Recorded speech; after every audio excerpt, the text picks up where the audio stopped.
it feels, how it feels, how it feels.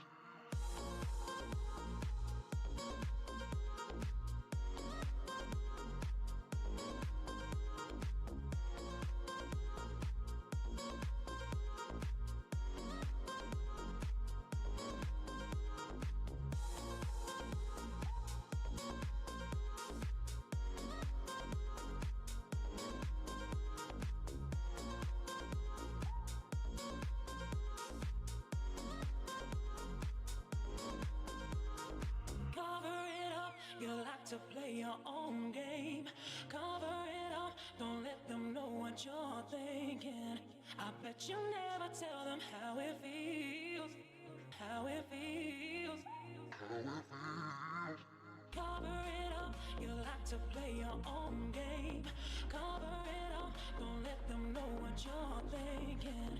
I bet you never tell them how it feels, how it feels, how it feels.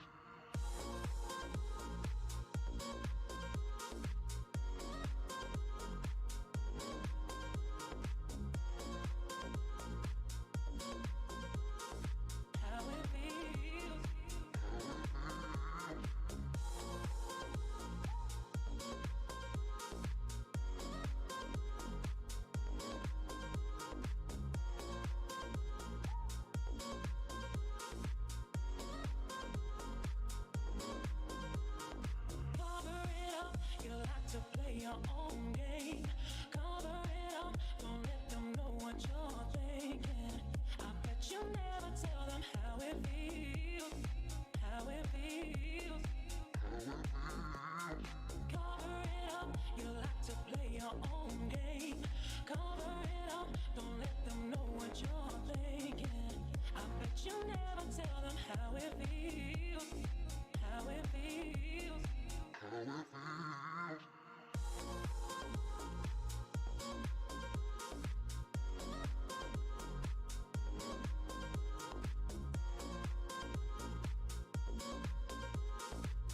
it feels.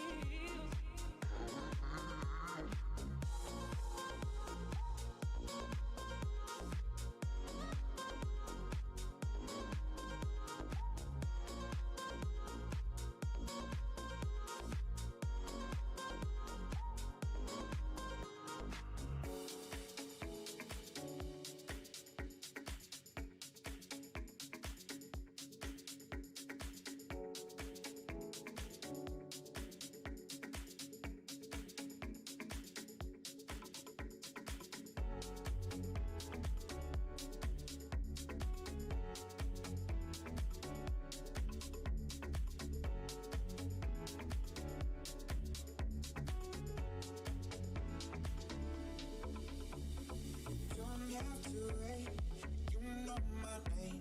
Sunshine and rain, some things don't change. Thinking about the days we were young, girl. Innocent in our ways, we were dumb, girl. But nothing really mattered. I could always count on you. Your touch will leave me breathless, so let me get it back to you.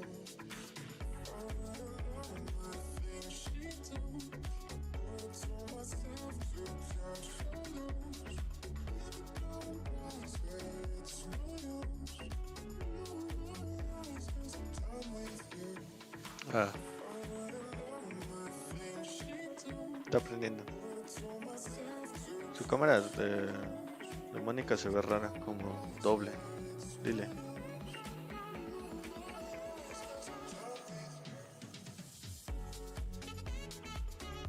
Cuando se mueve.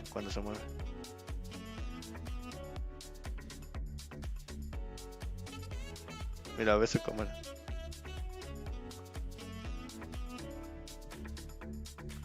Ah, sí, ya está bien. Ya se compuso. Ya.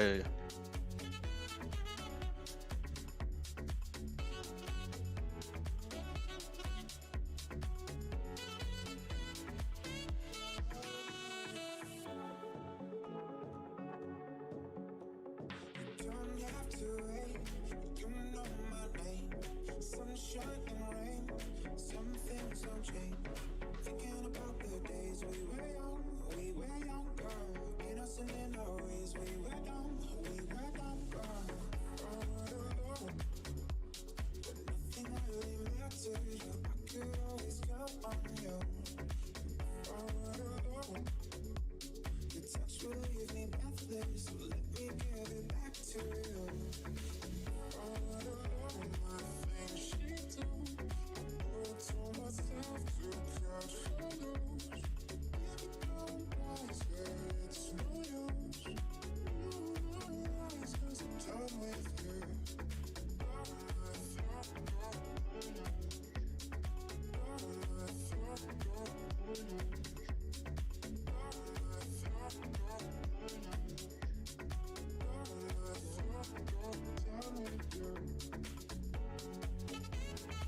Yes.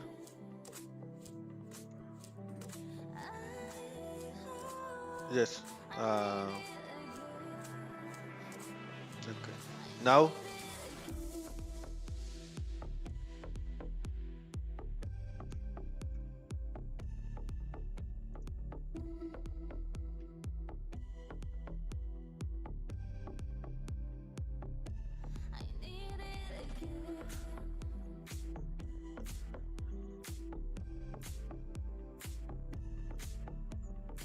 Yeah. 2 minutes more.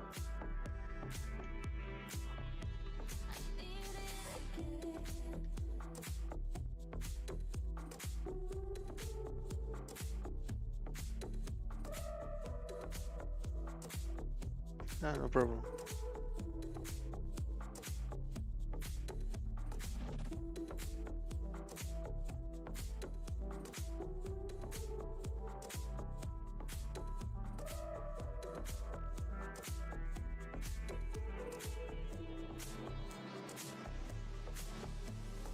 Wasn't just some army of love. Baby, we just lost control. Without it all, feeling like lost. I need some more. I need some more. I need it again. I need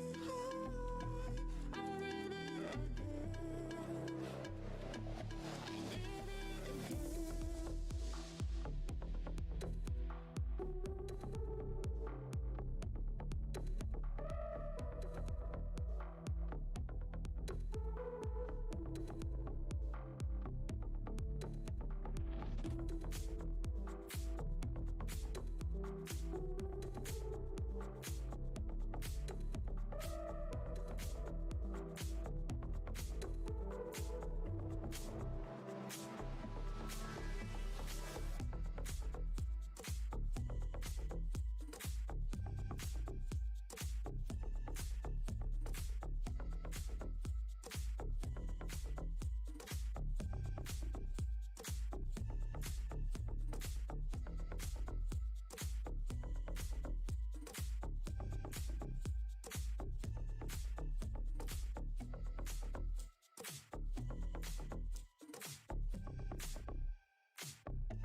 I need it again. You holding up the wall, white t-shirt on. Tell me you're alone. I'll take the chance. Yeah, wanna have some fun. Do you like what I got on? It's time to dance. Don't fight the feeling. Let's get revealing. Show me the moves you got. Yeah, don't leave me hanging. Yes. Music's banging. I'll show you mine. Just watch. Yeah, take that.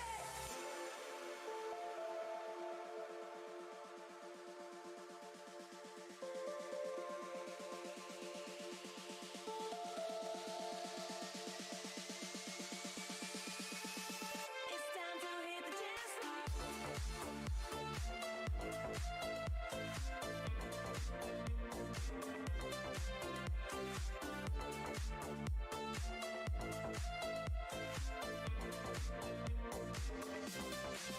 You holding up the wall, white t-shirt on.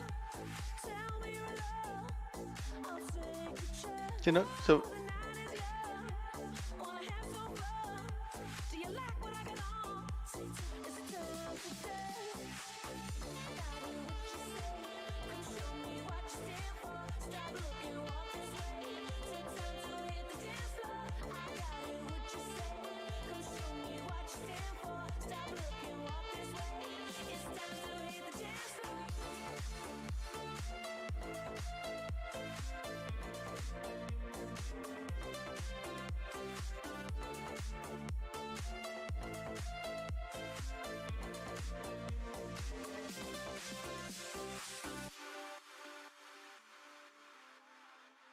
Tell me you're alone. I'll take the chance. Whoa,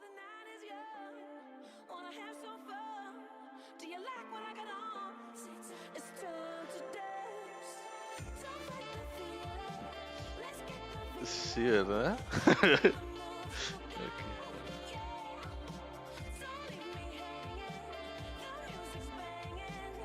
Ok. Ya, sí.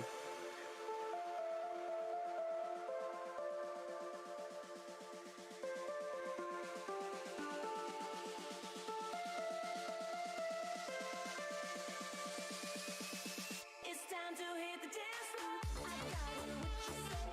Come show me what you stand for. Stop looking, walk this way. It's time to hit the dance floor. I got it, what you say? Come show me what you stand for. Stop looking, walk this way. It's time to hit the dance floor.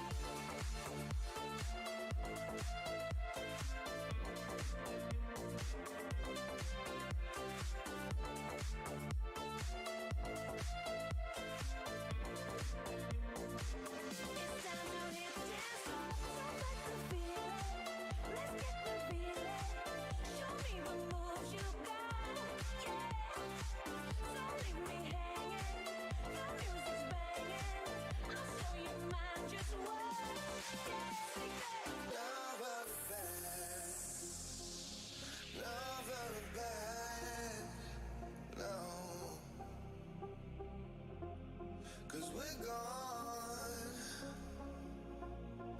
There's no place I'd rather be. Cause we're gone. Hi. When you're staring back at me. Cause we're gone. And you're staring back at me.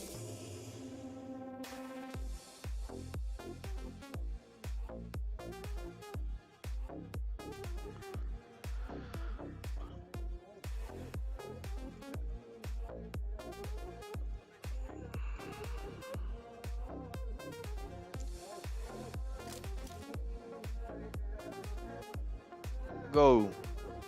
Hey guys, welcome back to day number 18. Day number 18 of our Trovo PUBG Mobile Invitational. I feel like it was just day number 1. We're on the second to last day, Imperium. It's been a long time. It's been a hell of a long amount of days. These teams have been putting in the grind, putting in the work, putting in the preparation throughout all of these days, and hey, it's all for the PMPL, so full credit to all of these teams. But it's nice to be closing out the final 2 days casting with yourself, Monica. Yeah, and it looks like today we get to have a little identity switch. I'm Imperium and you are Monica for today, so... You know what? I've been called worse, so I'm okay with that. You know what I gotta say? You're looking well, Imperium. You could do with a bit of a beard, but for an Imperium, you're looking pretty damn good. Yeah, I gotta remember like your catchphrases. Let me think. It's like that's just how the cookie crumbles. I hear that maybe like once a week or something. I hear that sometimes. Yeah. Easy peasy lemon squeezy is another one you can say as well if you want. Yeah. To be fair, I hear that one. Oh my god. To be fair, I just said it. I overuse some words. I'm working on it. Leave me alone. That's my excuse. I'm sticking to it. But you know, what about kind of what teams are playing in this game on? What's the situation, Monica? Because I'm gonna lie, you're more clued up than me. Did you see? Okay, so yesterday Knights won 2 chicken dinners in a row, Sandhawk and Miramar, and then they ended up winning first overall yesterday. And I posted it yesterday, and I think Knights commented, like their Twitter commented, like what did they say? They said like coming in for the dub, I don't know, or the back-to-back dub or something like that. And then Boring Protocol was like, they tweeted and they said, it's about time you showed up. I love to see like orgs kind of, you know, little bickering back and forth, but yeah. I love it. I love that kind of little bit of Twitter beef. It's not in a like a super negative way. It helps rile up a bit of activity, right? You love to see it. But we are getting into the first match of the day. So this is going to be Erangel. Lovely Erangel from, looks like just north of Lipkova all the way down to Primorsk. So those Georgia Pole teams are definitely going to have a little bit of an issue, I think, getting all the way over there. They'll probably want to maybe drop a little bit by the roadside to the west of Everest, grab a couple of vehicles and move there if they want to, or at least even on the eastern side of Everest, at least for the time being. But I've seen a hell of a lot worse plane paths, so I'll tell you that much. Godsend are going to have their normal 2-2 split drop between prison and shelter. Mazexis going for that kind of 2-2 split between Lipovka and Mansion. Even a tiny bit of prison, although they are using that to grab a vehicle, so that takes it away from Godsend. I really like that from Starlight. It's undervalued, it's underutilized.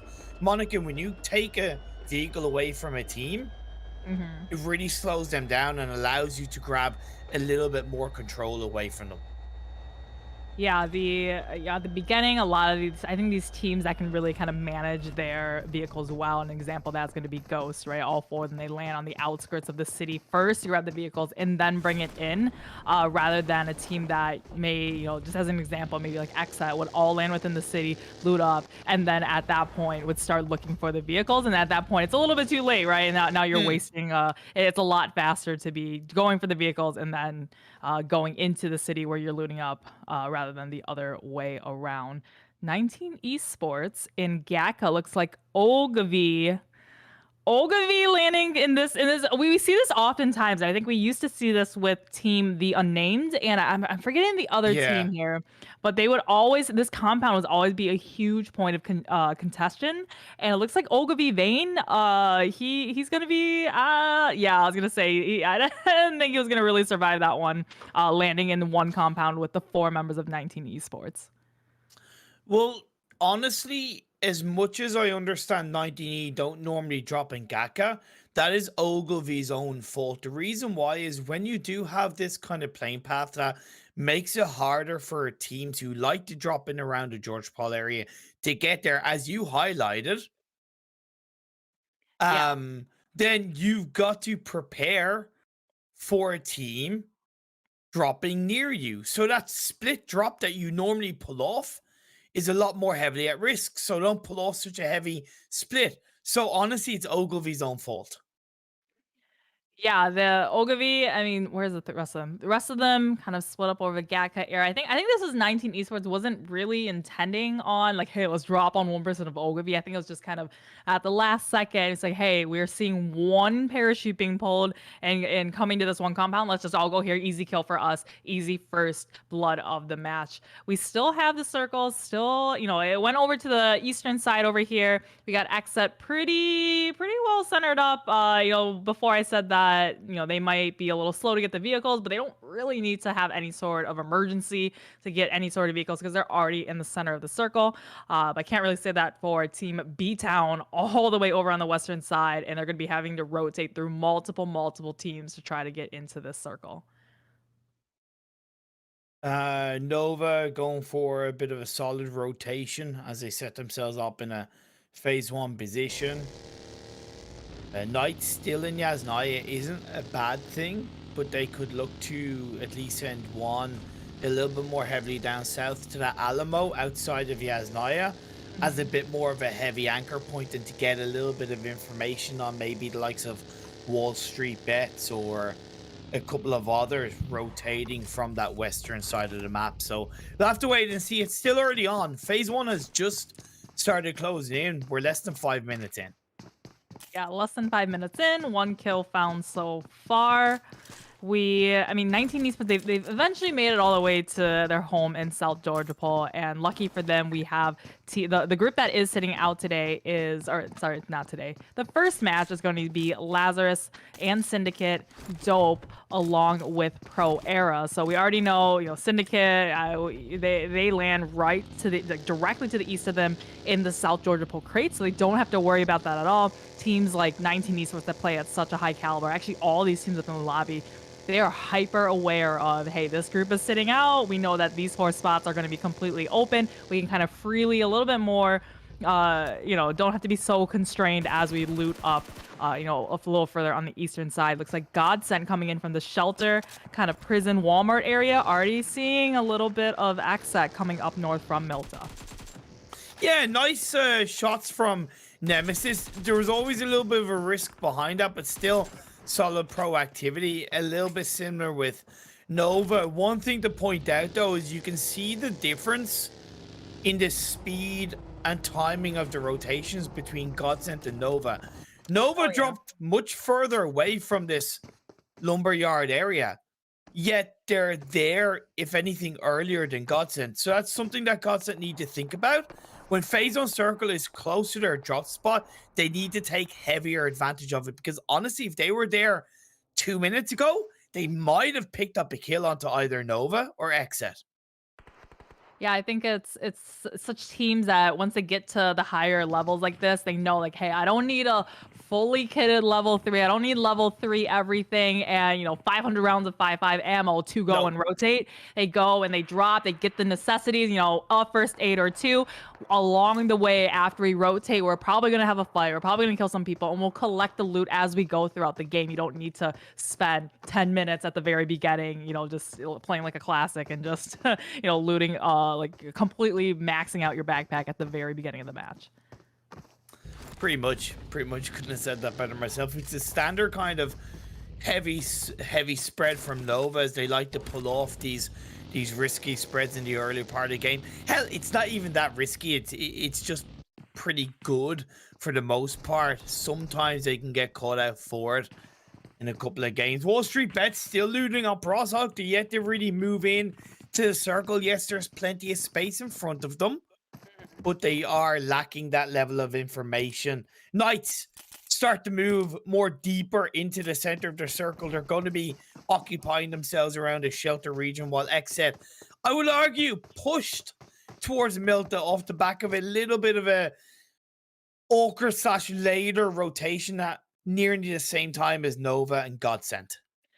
This circle is so dense within the center right now, where Godsent is, where Nova, where Exet is. It's almost if you were to watch on a bird-eyed view there. There's just kind of a mix, like the rainbow's colors are just all mixed together. There's hardly any teams still coming in from the outsides. And Exet, I really love how confidently they're playing here, all still within kind of eyesight of each other, very aware that there is a full team Godsent in this particular compound. But you can see how much more confident Exet is playing versus Godsent, where all of them all together like this, that all the information they can see, it's all within the one radius. That's all for their players. But Exet being so spread out, Polo on the rooftop in this compound over here, he can see a whole radius over there. Then Kill Switch a little bit further away, he can see an entire radius around on that side as well. So Exet, communicating each other, and they're gonna have a lot more information than Godsent going into this next match or next circle.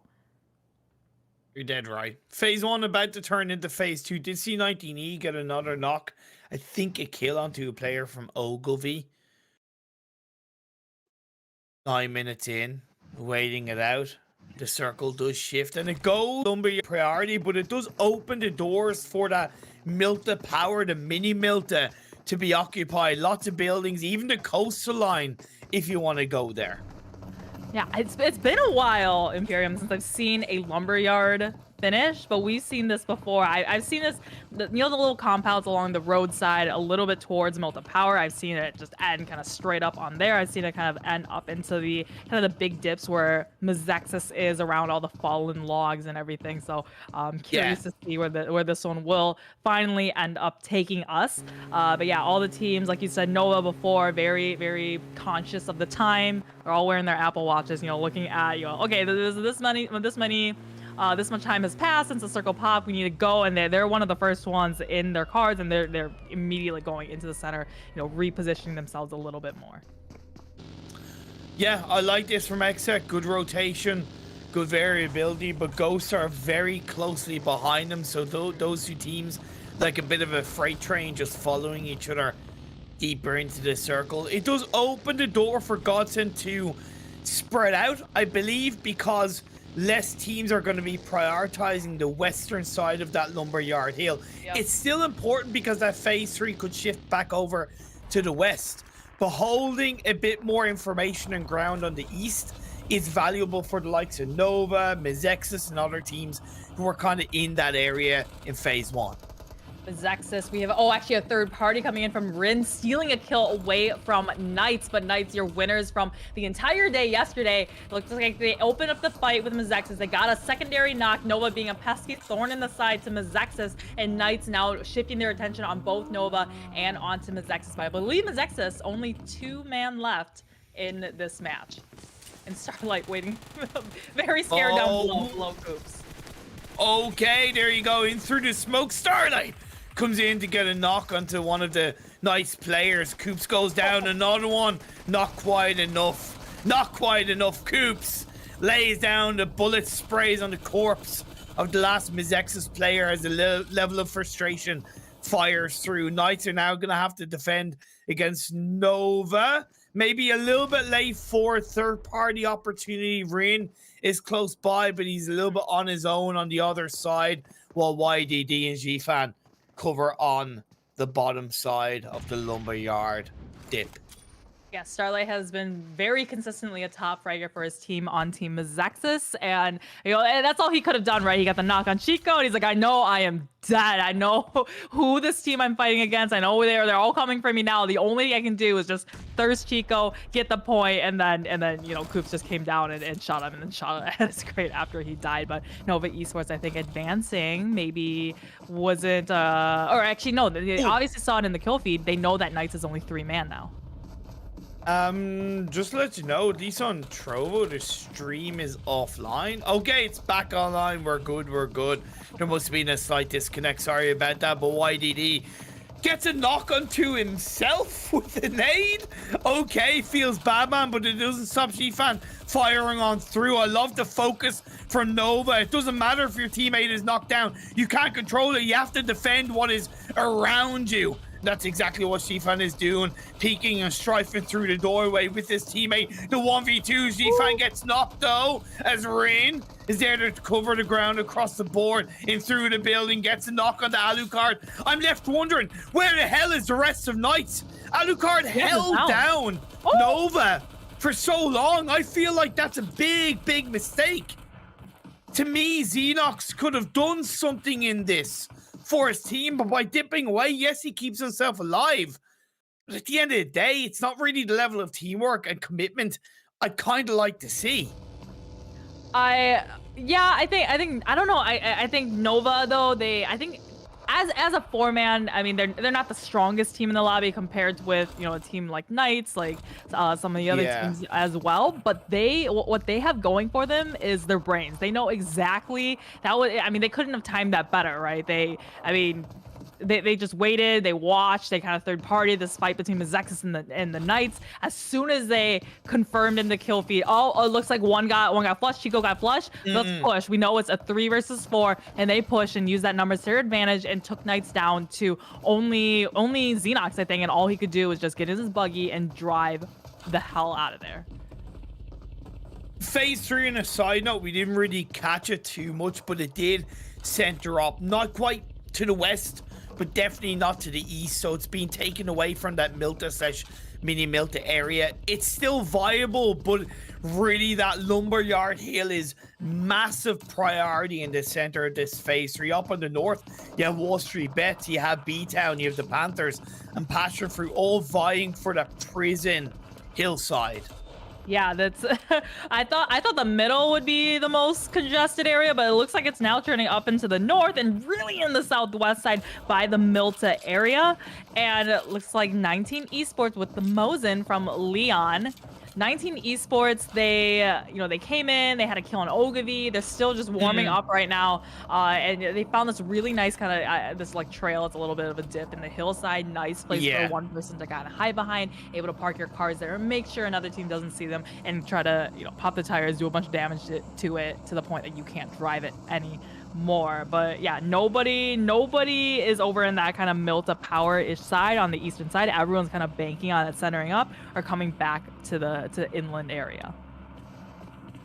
A little bit of suppression goes a long ways. The 4 members of Godsend just stay absolutely dead quiet. The next circle about to pop up, the southeastern side of the circle, has King Huya and the rest of the team inside. Boring protocol, they're still in the circle. They'll send 2 in, and that's a massive shift down the southwest. It's 19 esports. I'm pretty sure they came in from. That's what they love to see, right? They drop so far out, going all the way to South Georgia, and they just kind of playing the edge the whole time. All of a sudden, this circle. I mean, Christmas came early, came right to them, dropped in their lap like a gift, and they're going to be in one of the best spots within the circle. Illuminati, who was a little, they were pretty close to 19 esports before, looks like another knock onto the hit list this time. So the hit list, and it looks like some of the members from Illuminati back over there, but I think the hit list, only one person left alive. 2.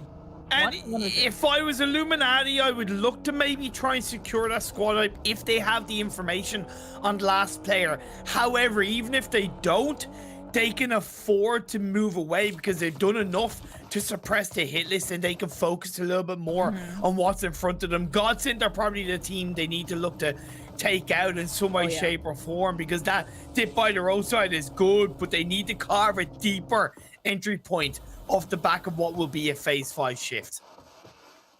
Boring protocol. So it's, the hit list, Illuminati, they're having their fight outside the circle, and for both of these teams, it was really, really bad for them because we got boring protocol able to just clean up whoever comes out of the blue zone towards them. Passion fruit though, Juancho, he was their top fragger from their team from yesterday, and they've literally left him for dead because he's the one last player left alive. And is he actually right? He's actually very similarly close to Xenox. 2 of them. Oh, somebody knew he was there.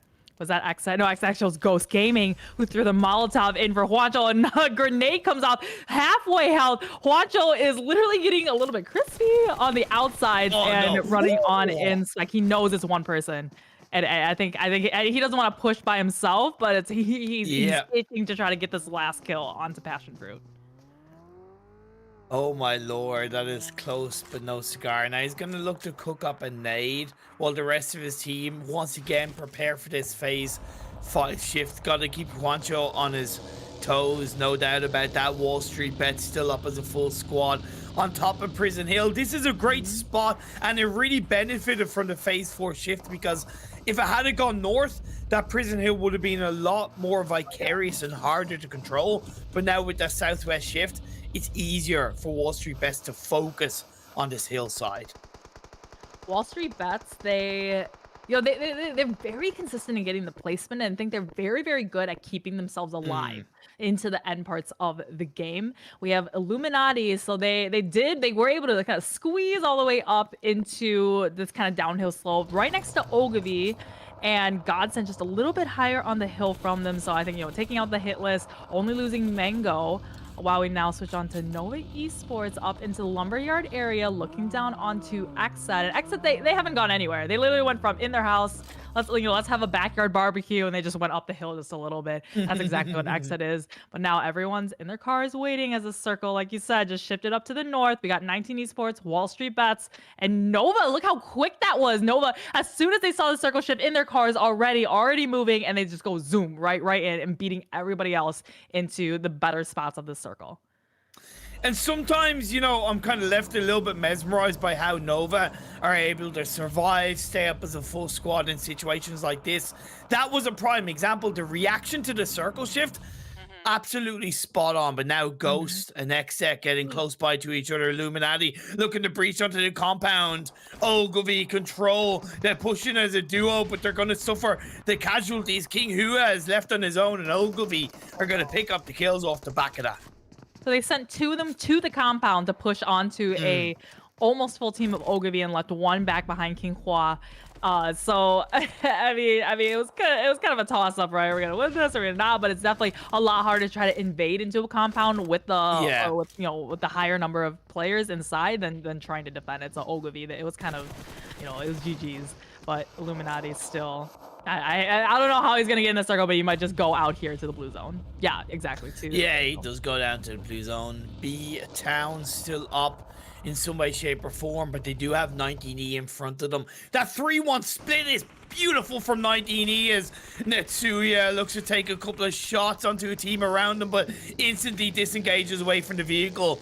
Boring protocol, shifting up on the hill. Glass from Ogilvy goes for a desperate rotation. However, Khan is gonna follow suit, and I gotta wonder what the hell are Ogilvy doing? Yes, they are overall winning the fight against Boring Protocol, but they're being benefited a little bit by Nova across the way. Boring Protocol, I believe, down to 2 players in this battle on the southern edge of the circle. In they go on the buggy, 2 apiece, 1 in the driver's seat, 1 in the passenger seat. Up they go, up onto the side of the hill. Fame Boys gets a lovely knock on the Can 79. And Sua goes down as far as I know, and that is Boring Protocol getting the squad wipe.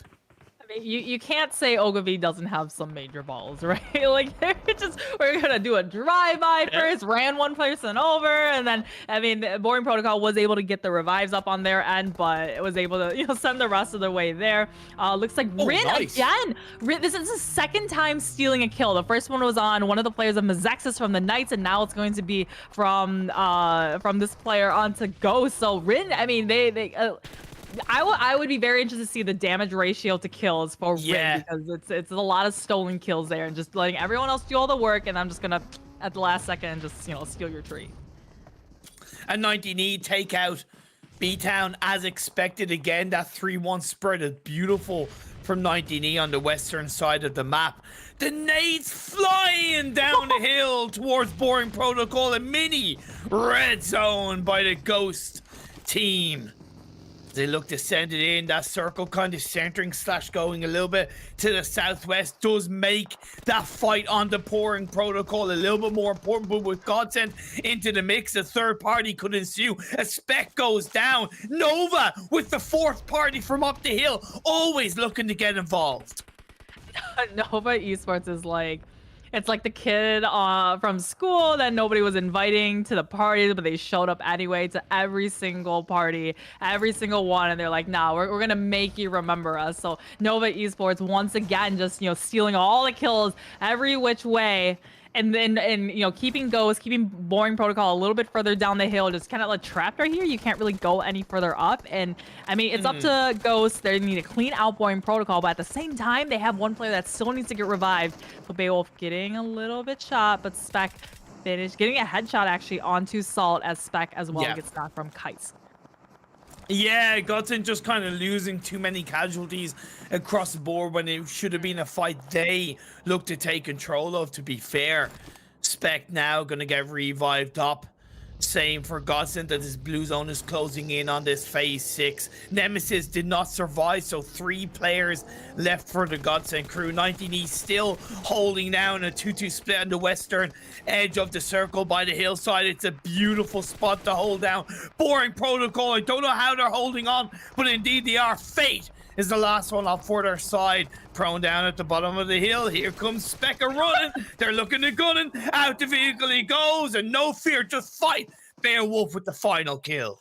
I thought Beowulf was gonna just slam him between the car and the tree, but he did stop at the last second. I think a little bit of help from his teammate from the side, able to finish out Boring Protocol in 6th position. Wall Street Bets now sharing it with our infamous Nova Esports. That was a beautiful nade from memory, taking out I think 2 players of Wall Street Bets. So only 2 remain. Lava and Drago up the hill a little bit. In the words of Metallica, the memory remains. Well, Wall Street Bets will certainly remember that grenade for some time. Rin is knocked down up on top of the hill. Nova looking to wipe out the team closest by to them as they hold on for dear life. 12 kills for the Nova side right now in this game. Imagine how good they've been in holding this down. They take out Wall Street Bets with the help of 19E. We're left with our final 4 teams. Yeah, and we have 19 esports. I really haven't been paying that much attention to them just because they've been on the other side and they haven't had these massive team fights like Nova Esports, like Ghosts, like Boring Protocol, et cetera, et cetera. But they've been able to rack up 6 kills so far and they still have all 4 players up. So it's really 19 esports, Nova Esports. Those are the 2 with the full teams. And then we have the 1 individual from Godsend and then the 2 left from Ghost Gaming to make up our 11 players still left here. I'm loving this off angle from Sam, and he's going to be really able to prevent anyone else like Ghost Gaming from coming any further up the mountain and up into the circle. Now, there is 11 players alive, so that could be often tricky to track you know, how many teams are left. But Tensa pushes up in the Tesla. Silent as a lamb. Behind the rock he goes, looks to chuck up a neighbor. Zfan has his number, at least onto Leon of 19E. Knocked down, torn asunder. Sam onto Beowulf. That off angle outside the circle is perfect. We highlighted 19E rocking and rolling throughout this game, but I think their biggest challenge is going to be in front of them in the arms of Nova, and that's exactly what's happened. Memory onto Carnage. That's why I don't think Sam should have gone for the revive onto the side of Leon. I think they should look to push it. They've opened the doors, and Nova are looking to breach on through. Say, here's Johnny. Memory gets knocked. Sam comes in, cleans out. Beowulf, Ghost Gaming are down. We're left with our final two teams. 19E are turning this bad boy around. Maybe I'm forced to eat my own words as 19E get back up as a full squad. Acer with the third knock. One more victim in play behind the rock in the upper hill. He does have a bit of cover. He can play down on the sidelines, but at the end of the day, this is a 1v4. A little bit of a revive could keep this game alive for Nova. However, 19E, they don't want to take any chances. In they come down. They're forced to play. They know exactly where the rest of Nova are. On the sidelines, they're pushing on up in the rocky side hill. Carnage on the YDD. Memory's the last one up. Ace is going to clean that up. And 19E with the chicken dinner. That was well deserved from 19 Esports. I think it's just at the very end there, it was kind of like a three-way triangle, right? It was Nova Esports, 19 Esports, they were kind of both focused on Ghost Gaming, and then Ghost got a little bit closer, and all of a sudden Nova kind of turned the tables, like, whoop, like 19 Esports, you can't forget about us. And they and then you know, then they started attacking 19 Esports. At one point 19 Esports was only 2 players up, and Nova was a full team. And then Nova Esports, I think they kind of split up. As 19 Esports was getting revived, half the team from Nova was focusing on 19 Esports, the other half was looking down the hill onto Ghost Gaming. Finally, Ghost Gaming was out, and I think that was the downfall. It was just teams at the end there. When you have multiple teams, how can you multitask and be aware of everyone and not split yourself too thin? So, for me, it was always about 19E and Nova. With all due respect to Ghost, they never looked super comfortable in the circle. They never really looked under control of their position. And okay, the first 2 circles they reacted to, but after that, there was a level of uncertainty. Maybe not their fault, but that's the way I saw it. Whereas for Nova and 19E, Nova, they had a bit of a tougher time than 19E based on the circle shifts, right? However, with the amount of kills they got, it's quite obvious that they cleared it out. And with the early level of control, it's that foundation to bring in the late game control that really worked in their favor. But the spreads that 19E had between a 3-1, between a 2-2, they were just not afraid to switch it around at the right time. And it was such a deserved victory. It was realistically the 19E show. In the end, they had the starring role, give them the Oscar for that game 1, because that was the best acted game I've seen in quite a while. Nice to see 19E on top. I was kind of betting on Nova Esports though at the very, like, for the last, actually pretty much the entire game. I was like, I mean, Nova Esports, I think the only way they could have done better was obviously win, but it was just like almost flawless from Nova Esports until to the very last like minute or so of the how many kills did they end up with? I believe it was 5-4, 9-4, 13 kills for Nova in that game. You know, that's why I highlighted about them, to be fair, having a bit of a tougher job than 19E. However, Nova, for the most part, do Nova things, and you look at their spread sometimes and go, what? Yeah. Really? That's going to work? But they pull it off, and it's that level of kind of, you know, stereotypically Chinese meta that we see of confidence being such a key aspect of a team's strength and a team's playstyle. And Nova clearly a super confident team. Mistakes or not, they are a super confident team. I think Memory, I know, is playing from China, right? And then I think maybe another teammate is also doing the same thing. But So yeah, that was match number 1. We'll be back with match number 2, which will be Miramar very, very shortly in a couple of minutes. And this match, we will have Group A, Ghost Gaming, the Illuminati, Boring Protocol, and Ogilvy sitting out this one. So we'll be right back.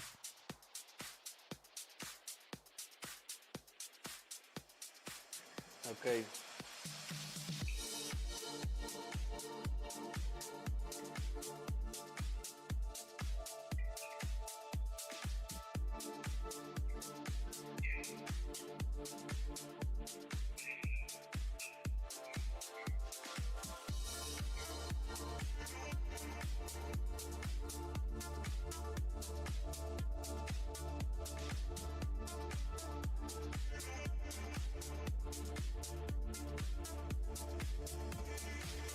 Pregúntales que digo yo que si así está bien o quieren que prestemos más atención en algo o quieren que mejoremos algo o así.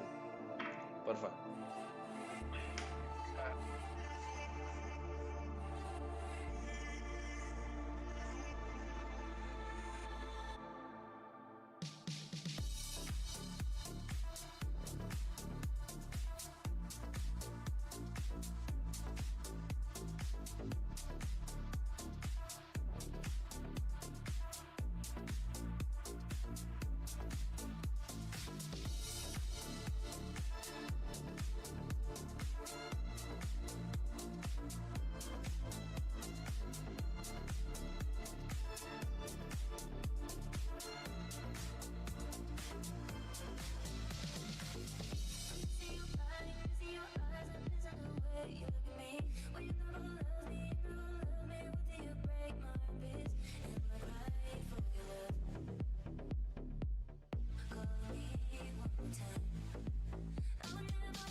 Yes, yes, yes.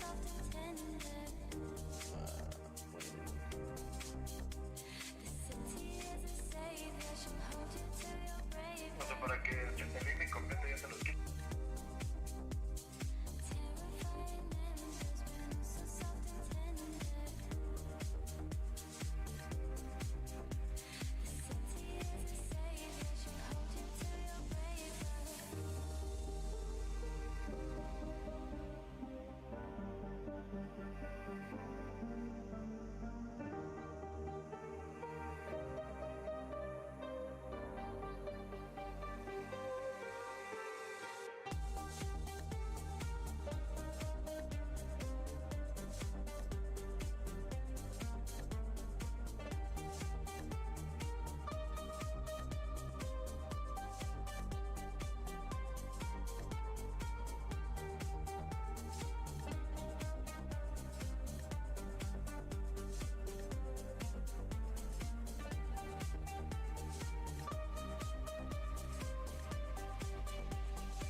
Monica, the scores are there?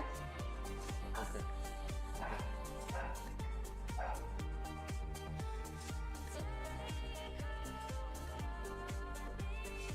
All right. So match number 2. I almost said Durango. Miramar, everyone's favorite map, right? Miramar. About to start. Remember, we're gonna be missing Ghost Gaming, Illuminati, Boring Protocol, and what was the last one? What was the last one? I literally just said this like 5 minutes ago. We're missing Group A, which is Ogilvy is the last one. So those 4 are gonna be out this match and returning, starting in Sandhawk, the one after this one. Yeah, I'm looking forward to Miramar. I do love the Miramar map, but looking at the leaderboard, it's a bit of a feels bad man that kind of Ghost ran away with it from the last time that we commentated together. You know, absolutely wild, but fair play to them with the amount of chicken dinners they got. So I think it's great to focus maybe now a little bit more on the likes of 19E who won the last game. That puts them now 5 points behind Nova. Yeah, I'm laughing because before this, Imperium was looking at this, was just like, is this right? Like 13 wins and that big of a gap between Ghost and Knights.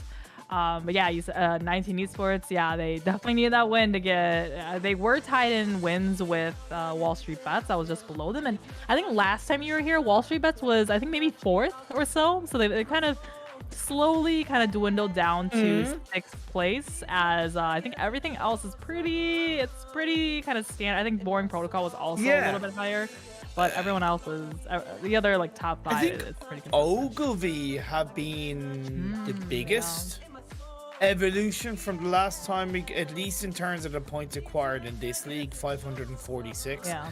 XF finally got a chicken dinner. Ooh, They got 2? Yeah, 2. What the hell? When did that happen? Why wasn't I informed, Monica? When was the party? I should have tagged you on Twitter like, hey, they finally Really got a should've. win, guys. I actually, after they won the match, I literally went into our server and tagged X and was like, good job, finally. And they're like, yeah, finally got a win. Or, you know, they were saying at the very end, because it was I think it was like a 4 versus 2 or something. They're like, we're thinking of nading ourselves just so we wouldn't get the win.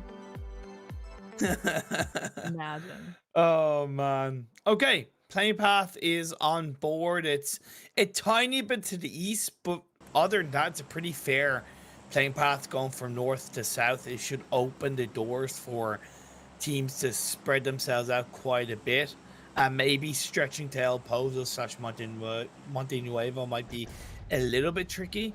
Other than that, I see no problems with this playing path. Yeah, we have Syndicate already out. I mean Yo, who is not playing tonight, but Yo and Mazexis all the way to El Pozo. Mazexis, they already know this. They knew at the beginning of the day that they would have like free El Pozo drop.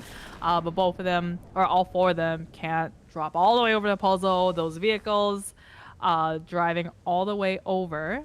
But yeah, I don't really see anyone too alarmingly in any different direction. Once again though, we got that Eastern Circle that we had in Erangel that these players get to play in once again. And hey, last week, you know that little bay area to the east of Al Zahar? We actually had the circle end there. You know what I'm talking about? Like the beach Love area? it. Yes. Like street. I've only ever seen it like Yes. 3 times in the last 3 years ever happen. Yes, I love it.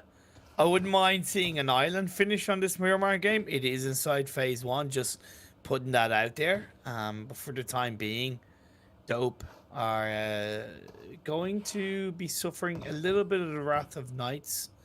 As Chico nice sets for himself Nova. up, peeks on through. 19E going up against Nova on another side, indeed. I think this is Nova like, you robbed us of our win, and we want to we want to pay you back for this. So Rin knocking Sam. Looks like 3 from Nova, and I think 2 members of 19 Esports are knocked at this point. So Nova, they always do. Nova doing Nova things. As soon as the number of players is in their advantage, they're gonna push, be really, really aggressive with this, and Memory is gonna have the Molotov, and it looks like they're pushing a little bit closer to 19 Esports. I worry about what Carnage is doing, but Leon could be going for the bait. Pre-fire comes in. Leon gets a knock on the Memory, but Rin responds extremely quickly, and that's where Carnage, I think, was maybe laid out a little bit too heavily. It is a Winchester. It's a Winchester. It's the only gun he could pick up. So, honestly, if Carnage had lost that, I would have been extremely worried, but YDD comes in to save the day. And 19E take an early bath in this game 2 of the evening. Wait, did he actually only have a Winchester? So they just grabbed only have a Winchester. anything and just pushed up. Yep. I mean, it worked out for him, but I would have 0 confidence pushing with a Winchester. Try to push up a team. Leon did get knocked with the Winchester close quarter did? combat. Just saying, God. yeah, he did. So feels bad, man, for Leon. Feels bad, man, but it is what it is.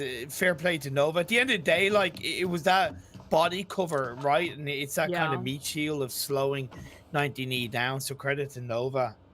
They will still survive as a 3-man team. And yeah, they can start to continue their looting phase. Yep, looting phase indeed. Dope and nice. I mean, we've seen this. We've seen this little. This is like the never-ending story, the story that never ends. Just Dope and 19 Knights landing very close to each other in Los Leones, and sometimes they have a little bit of fight at the beginning. I think we saw that multiple times that we've seen this happen. Wall Street Bets a little bit lower, so the three of them still staring the city, and Wall Street Bets is usually pretty good about staying.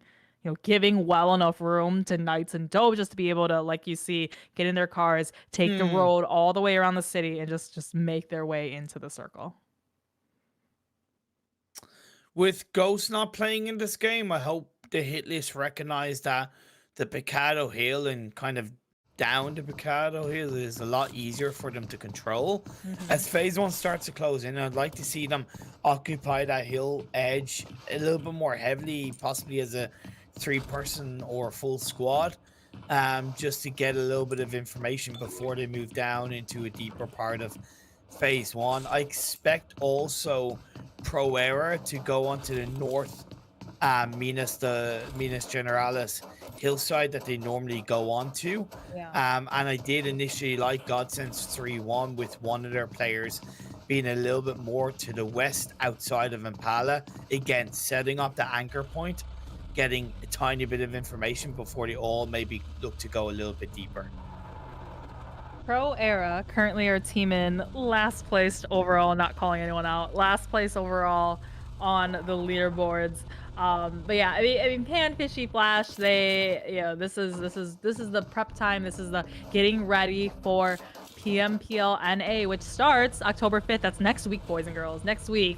Already PMPL NA is starting, and it goes for, I believe it's 3 weeks of, and you guys know the format already. It's 3 weeks of the Tuesday, Wednesdays as regular league, and then the super weekends every single week, and then the final last weekend. I think it's over Halloween actually. Last weekend of October is going to be the finals. I think 4-day finals. I stand corrected, or somebody needs to correct me if it's wrong, but Spooky, spooky. Hope it's not a full moon around Halloween time. Well, let's be End of fair. October. It would be kind of like pretty funny for Ghost Gaming to win on Halloween weekend, right? You know, because Ghost Gaming Halloween. I'm so funny. Oh, I'll get my coat. It's such a knee slapper. Yeah. The only Okay, kind of slapper well- it is a face slapper right to my face for that terrible joke. The full moon is October 20th, so it is not Halloween weekend. Okay. Aw. Sag. No. Sag. Well, Oh well. Oh well. hopefully there'll be some paranormal activity that weekend though.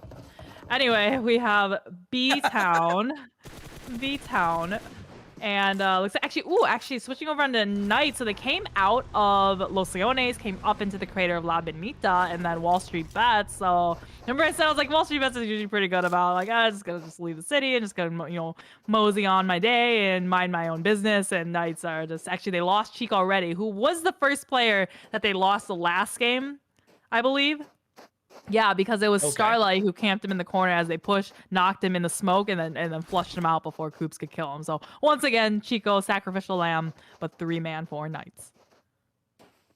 The Hitless doing what I suggested, and they did join up, and they are starting to move down from Picado Hill. It's maybe a little bit late into phase 1, but we'll let it go for the time being. Lazarus need to be careful on this rotation through the Junkyard Hill because they're going extremely close to Pro Era. Now, Pro Era, by my standards, are not in a position I expected them to be in.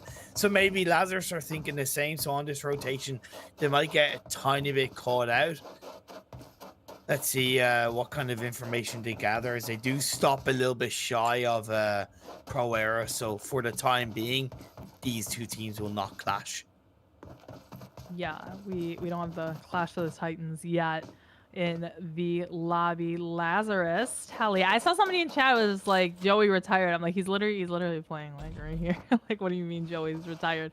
But hopping over Pro Era, starting with only 3, so already at a little bit of a disadvantage as the circle is about to shift going into this next phase, about to go into the second one. And you'll see where these teams will transition into. And once again, yawn, just kind of boring, just kind of in the center. No great shift whatsoever. Hey, you said island finish. There's still a sliver of the island. Maybe it could go all the way over there. Maybe. Keep the hope alive, man. Maybe. Keep the hope alive. Maybe. Dreaming. Maybe we'll go to the small one. Dreaming. Maybe the really. Has it ever gone to like that small one? That like nothing is on that island. You know what I'm talking about? The teeny tiny tippity teeny rock. one down on the southeastern rock, basically. Yeah. No, I don't remember it. yeah. That one. I don't remember it ending there. No, I don't. Well, there's a first for everything, so maybe it'll happen tonight. Jesus. Can you tell today was National Coffee Day? Did you know that? Well, every day is National Coffee Day for me, to be fair. I feel like we talk about coffee like an extreme amount whenever. Like I feel like we always talk about coffee at some point when we're guessing. Pretty much. Well, whoa, you're. Actually, no. Yeah, no. Actually, no. I can't really talk about that. To be fair. To be fair. I was gonna say. I was gonna say to be fair, because usually the topic of discussion is like, why are you still awake right now? No, I was gonna say the kind of the room.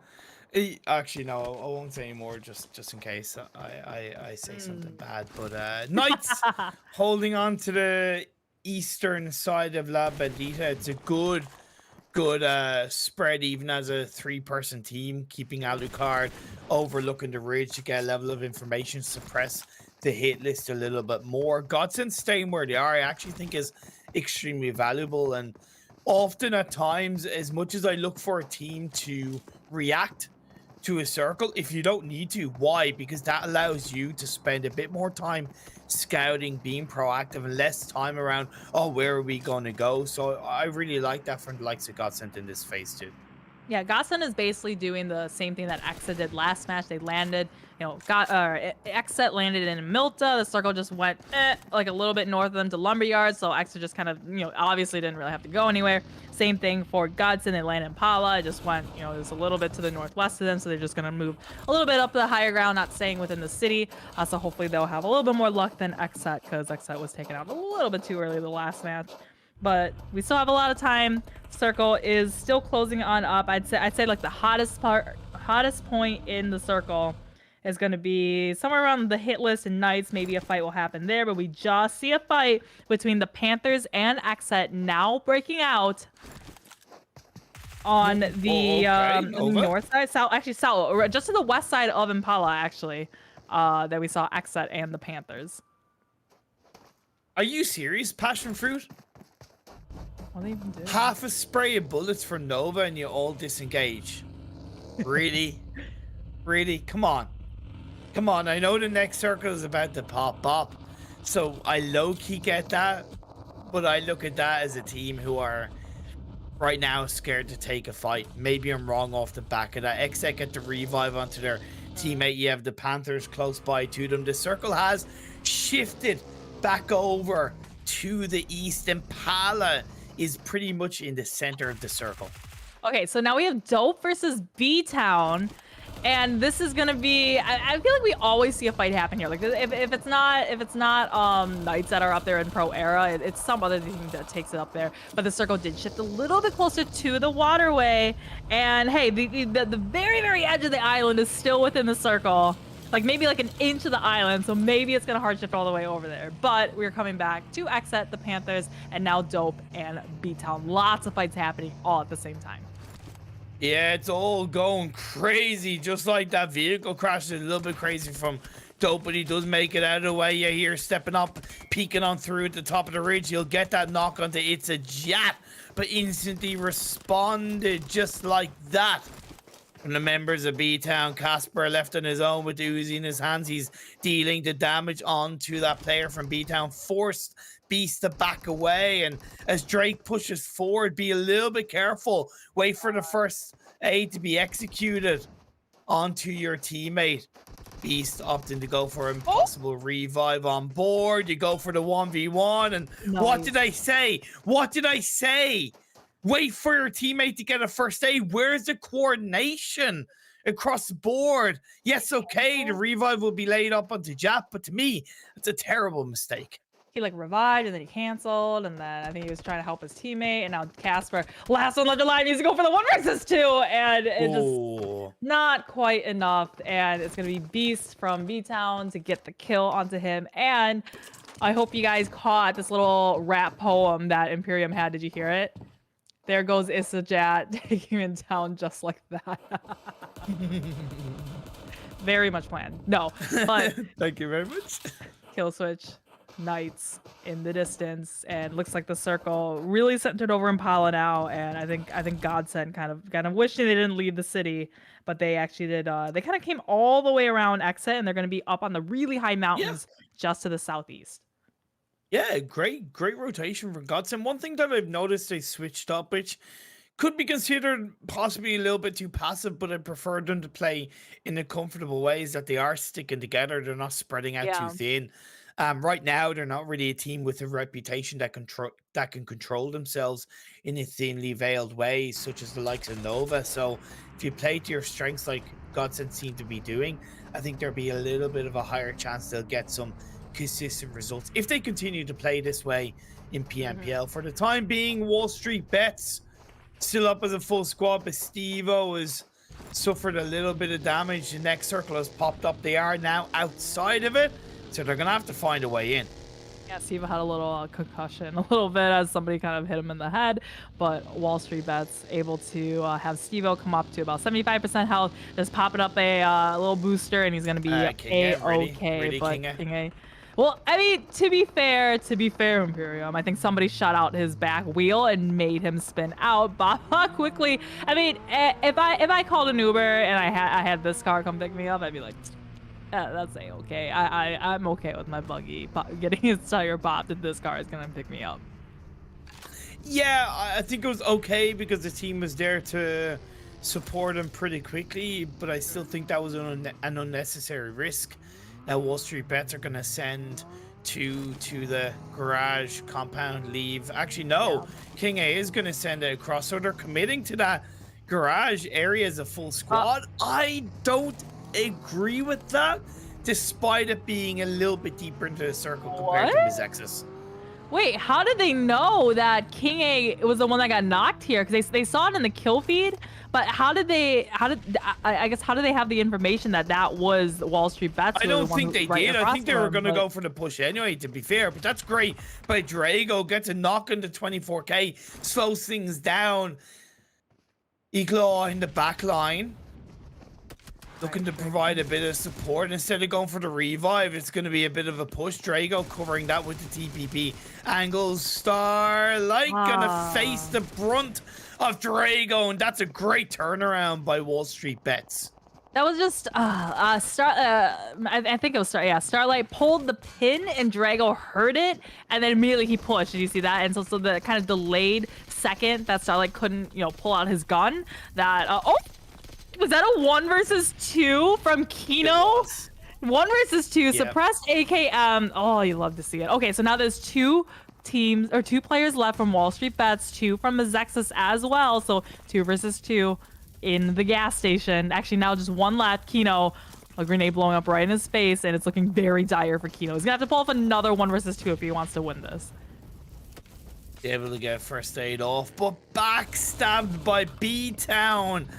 Oh, feels sad, man, indeed. You hate to see it. Godsend now holding on to the church area of Impala. They do have a team above them. That is Syndicate up on the rocky mountainside. Jag following suit, but he only has a 2x on that Mini 14. Can't see him doing too much work with that one. Stevo sending it in, gets knocked by kill switch of exit. Black Sheep, have you any wool?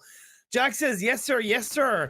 3 shots full, but doesn't really connect enough to get the final kill, and that's gonna be kill switch to finish off Wall Street Bets. I think everybody watched Nova Esports from last game was like, how can we channel our inner Nova Esports? And then it's just third, especially who was it who got the last kill? B-Town who got the last kill onto Mazek. Third party central, just stealing all the kills, waiting for the best moments. Now, this moment here, we have the circle closing in one more time. Exit in a really great spot as the circle is shifting up north.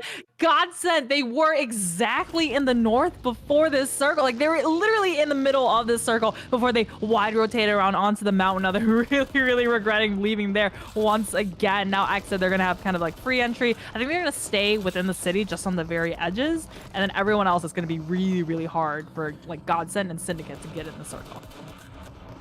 But this is where Syndicate and Godsend need to kind of switch things up and turn up the heat, that volume button to 11, and really realize and recognize that the only way they're going to essentially survive and make it into this next circle is by being aggressive.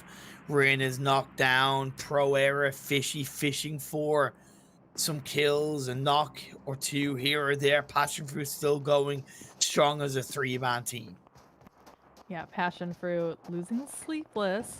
We have Exet. Exet is on a roll now. So Exet has kind of like, we've had a really, really standout team that was Nova the last game. And now it's Exet this time around. I want to see, they have 6 kills so far. And I think they're not going to stop anytime soon. Jay lasering XZII from across the way as he tried to push up onto the Knights. And the hit list, it's not the best spot for them as Jatji also dies. And I think, yeah, both of them to Jay, his M16 completely, totally unrelenting. And this is what I love about Exet's 2-2 split, is that they had 2 covering the backline on the edge of the circle and 1 or 2 covering in front of them. So that's really valuable play. But like I said, Godsend need to start being heavily proactive. That missed nade by Jag is bit of an F in the chat, but he'll recover from that. Looks to cook up another one. The longer Godsend look to push it, the harder it's gonna be. So I get that they're looking to throw a grenade or 2 to get an opening knock, but to me, they don't have time on their side. They need to push up onto Exit as a full squad. Just take the 4v4 fight.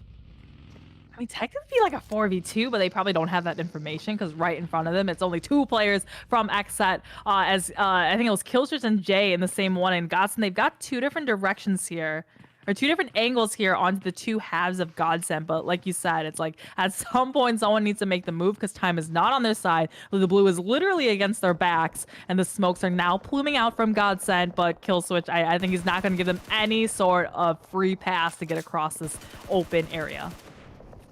Nope. Yeah, Killswitch gonna pick up 1 on the Salt, opening things up. Nope. Chad gonna get knocked as well. 1, 2, 3, 4. I declare a PUBG Mobile war. The battle between XSET and Godsend has started, but just like that, Godsend are taken out, and that's what I say. When they're gonna push, just push. Don't stop. Try and throw out a utility here or there and alert the attention of your opponents. You gave XSET the information. Simple as that, and that's the reason why they lost the fight. Now, the tough thing for XSET is, though, they have to cross, and we see the circle shifted away from the city out into the kind of open fields.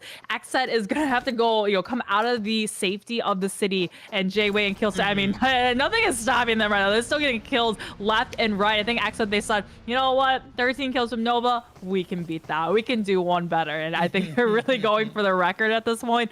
But, yeah, the XSET, though, they're not in the circle. Everyone else is basically in. So they're still gonna they still need to look for a way to claw their space within the circle. Yeah, and they're kind of somewhat the primary focus of every other team, but the thing is, Syndicate are still on their side, so that could be a little bit of a distraction and allow XSET to make their way into the edge of the circle. Even though the circle hasn't gone their way, I don't think it's necessarily the worst thing in the world. 14 kills. Okay, they're already better than Nova. Looking to take him out. Polo actually pushing him kind of by himself. Gets a memory, gets YD from underneath the car. It's going to be 1 left alive in Rin. I think the 3-piece was stolen. Was it? Wow. Memory. Okay, Polo got memory. Polo got Rin. And actually, no, he did. So Slicky did get all of them as, behind him as they were focusing on this push. Killswitch gets knocked. J7 as well also gets flushed out. So, I mean, they were able to, 17 kills. You can't complain about that at all. But they are starting to lose a couple of their players. Monica, pinch me. Am I actually going to witness an XSET chicken dinner in this Trovo Invitational? I think we jinx them. Whenever we're casting, they never win. But then like as soon as we lead, and they're like, "Oh, pretty cool." Cool. All right. Why are you putting this on me? Why are you putting this on me? I said us. I didn't say you. I said us. Yeah, okay. I'll let you away with it. Passion Fruit won't let Cynic get away with that one. Juancho gets a knock on the Salty, and just Big E Cheese left. Let's see if he has the Guada to pull out something big, but I don't think he has much in his arsenal. It might be a little bit of a Swiss cheese, a hole in the play for the last player, Syndicate. Just trying to find as many cheese puns as possible. I was gonna say something about like Chuck E. Cheese. You know what Chuck E. Cheese is? There you go.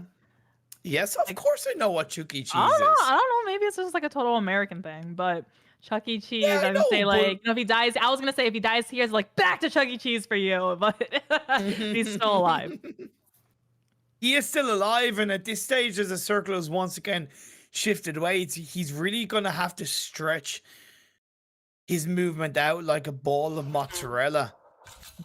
As Pro Era looking in the direction of XSET.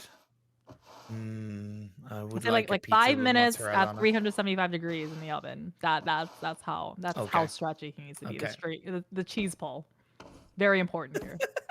Critical information. How do you know that? Because I've done it. Even like making. I made like chicken, like Parmesan, and to put mozzarella, I put it in at like for 5 minutes. Anyway, we're digressing. Not anything related to PUBG Mobile. As some fights are coming out now, Fishy does find one player back set, and I'm concerned for them because they're all behind one boulder.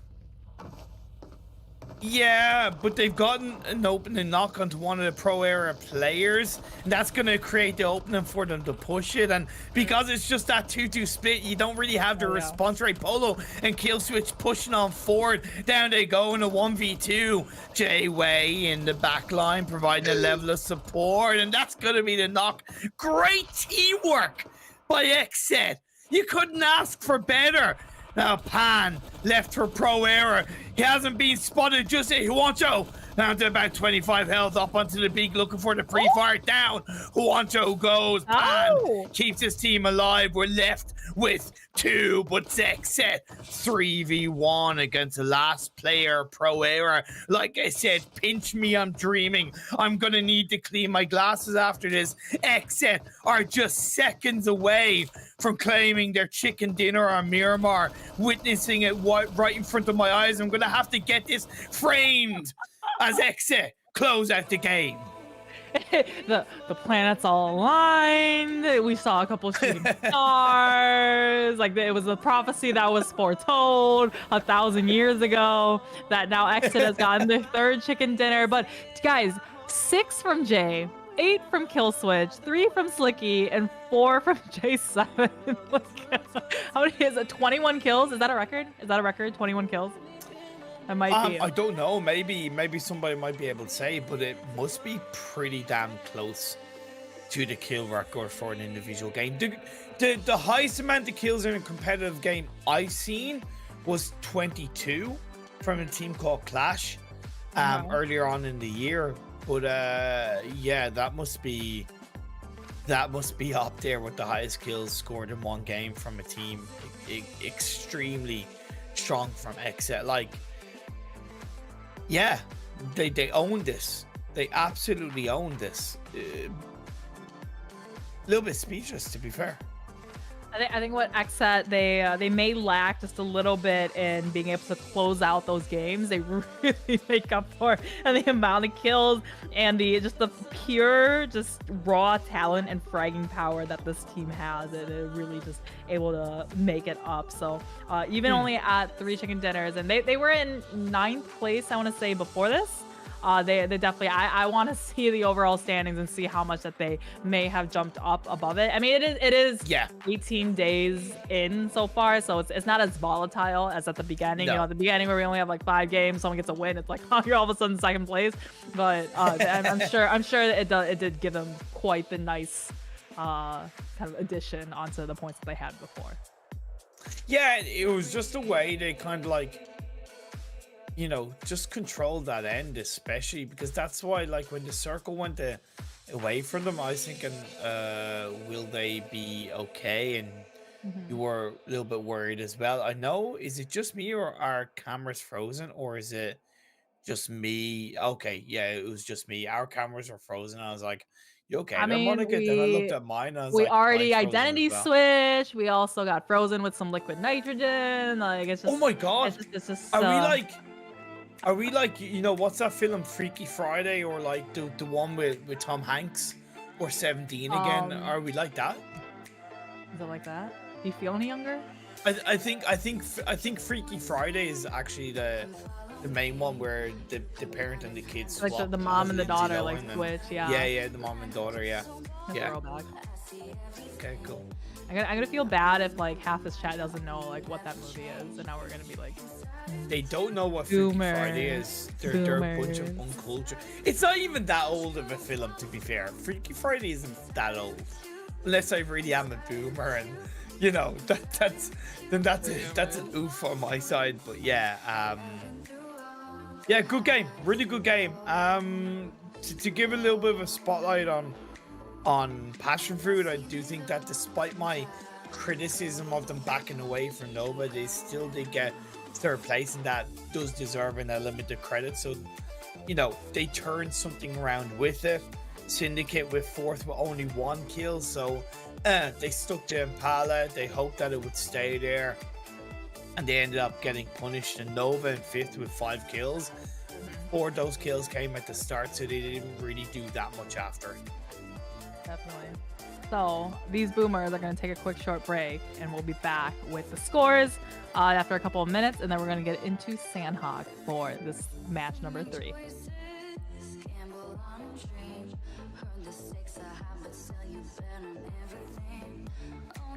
Okay.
Was wrong to say I wouldn't change a thing, 'cause in the story of our lives, the best of times through colored glass. I'm here once again, and I'm feeling the pain. So who takes the fall that covers it all again? And if you should call, it's no trouble at all. I'll paint out the sun back where we began.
Go.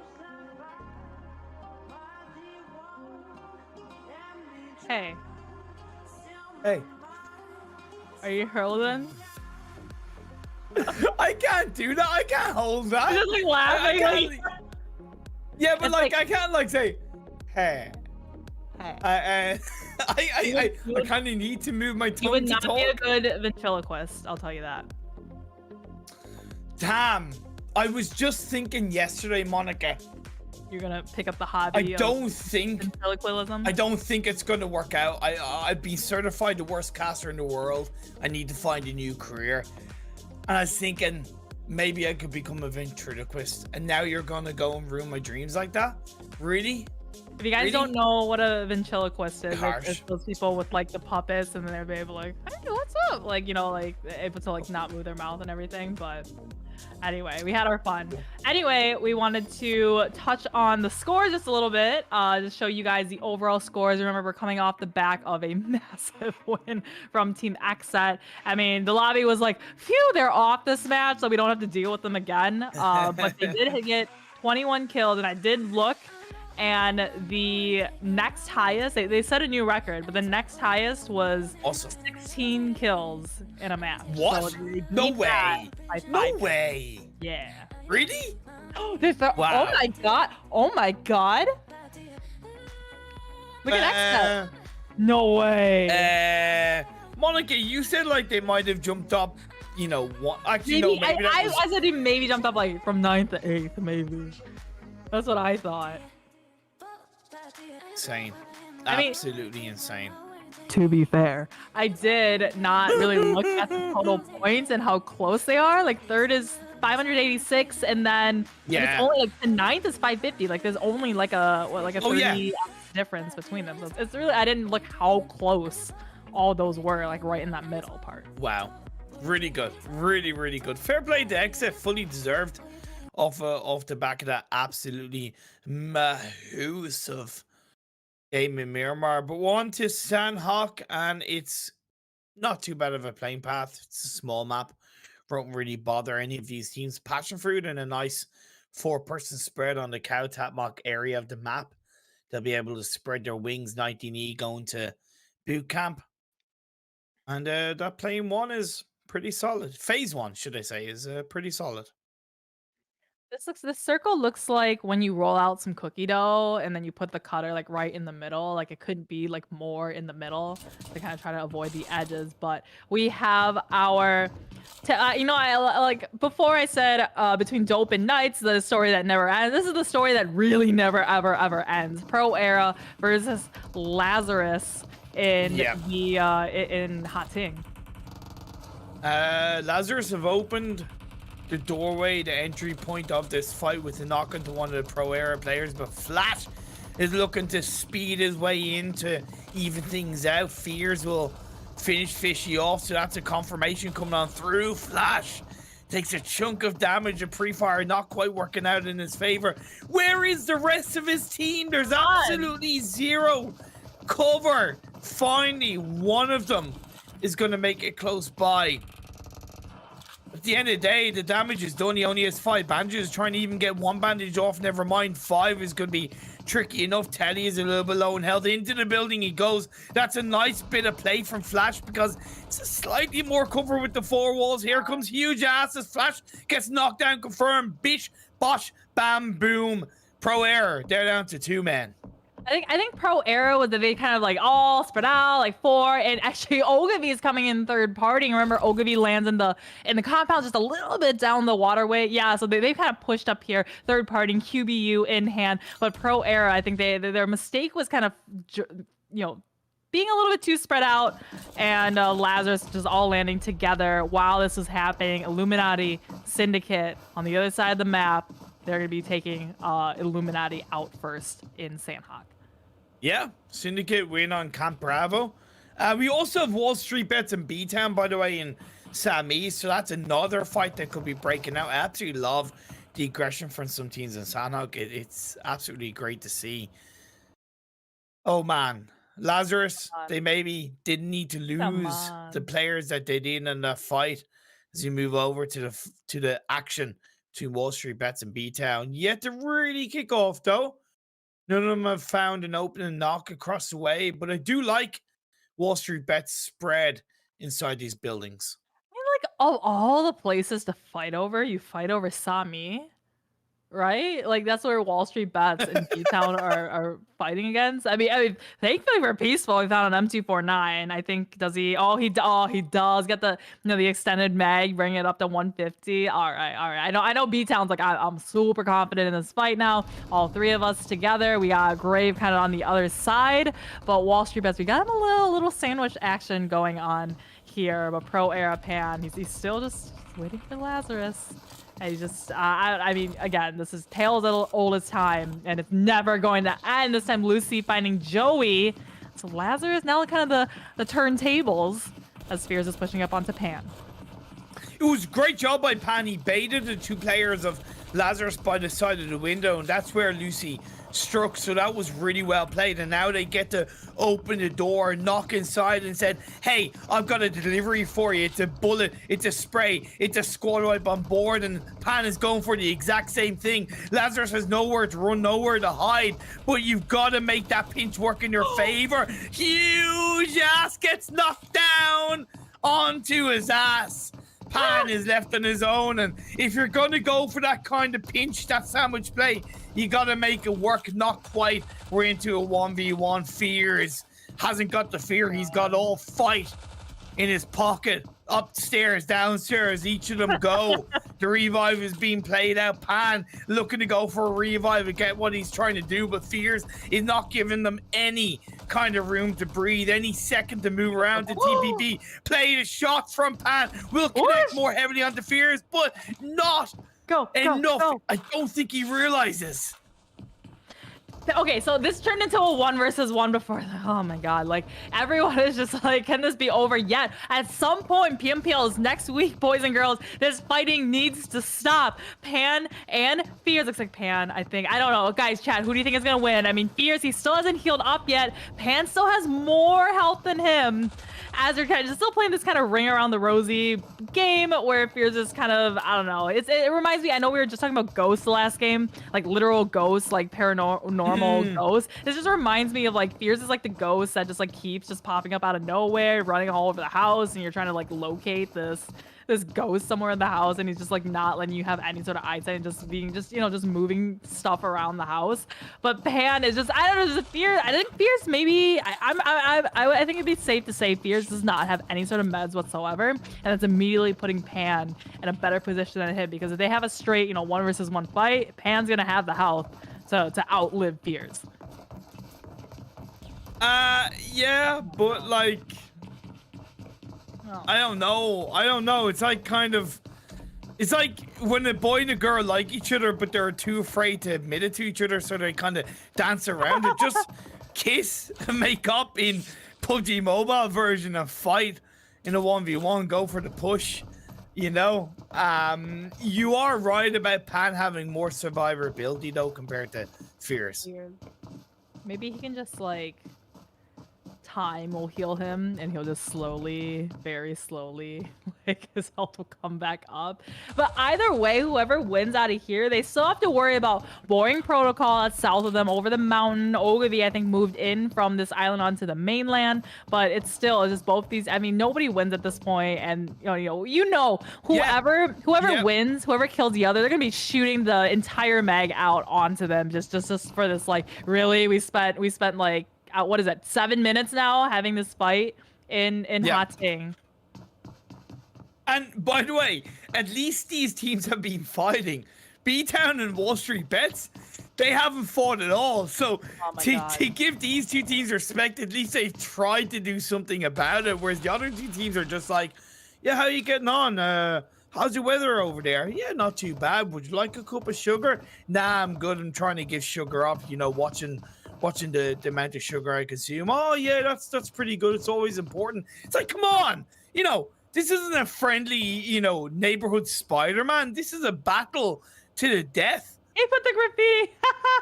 I think these two players, they're turning their all chat and be like, hey, Hey.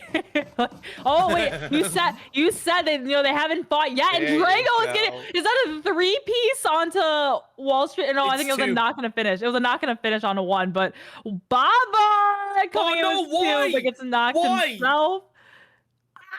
Oh my, okay, so now the floodgates have opened. Now B-Town and Wall Street Bets are all pushing up onto each Perfect. other. Wall Street Bets, though, able to really clean this one up, and B-Town, I thought they were in a really good spot because they had the M249, a little bias here, but now it's gonna be Grave over, but he gets shot from below from King A?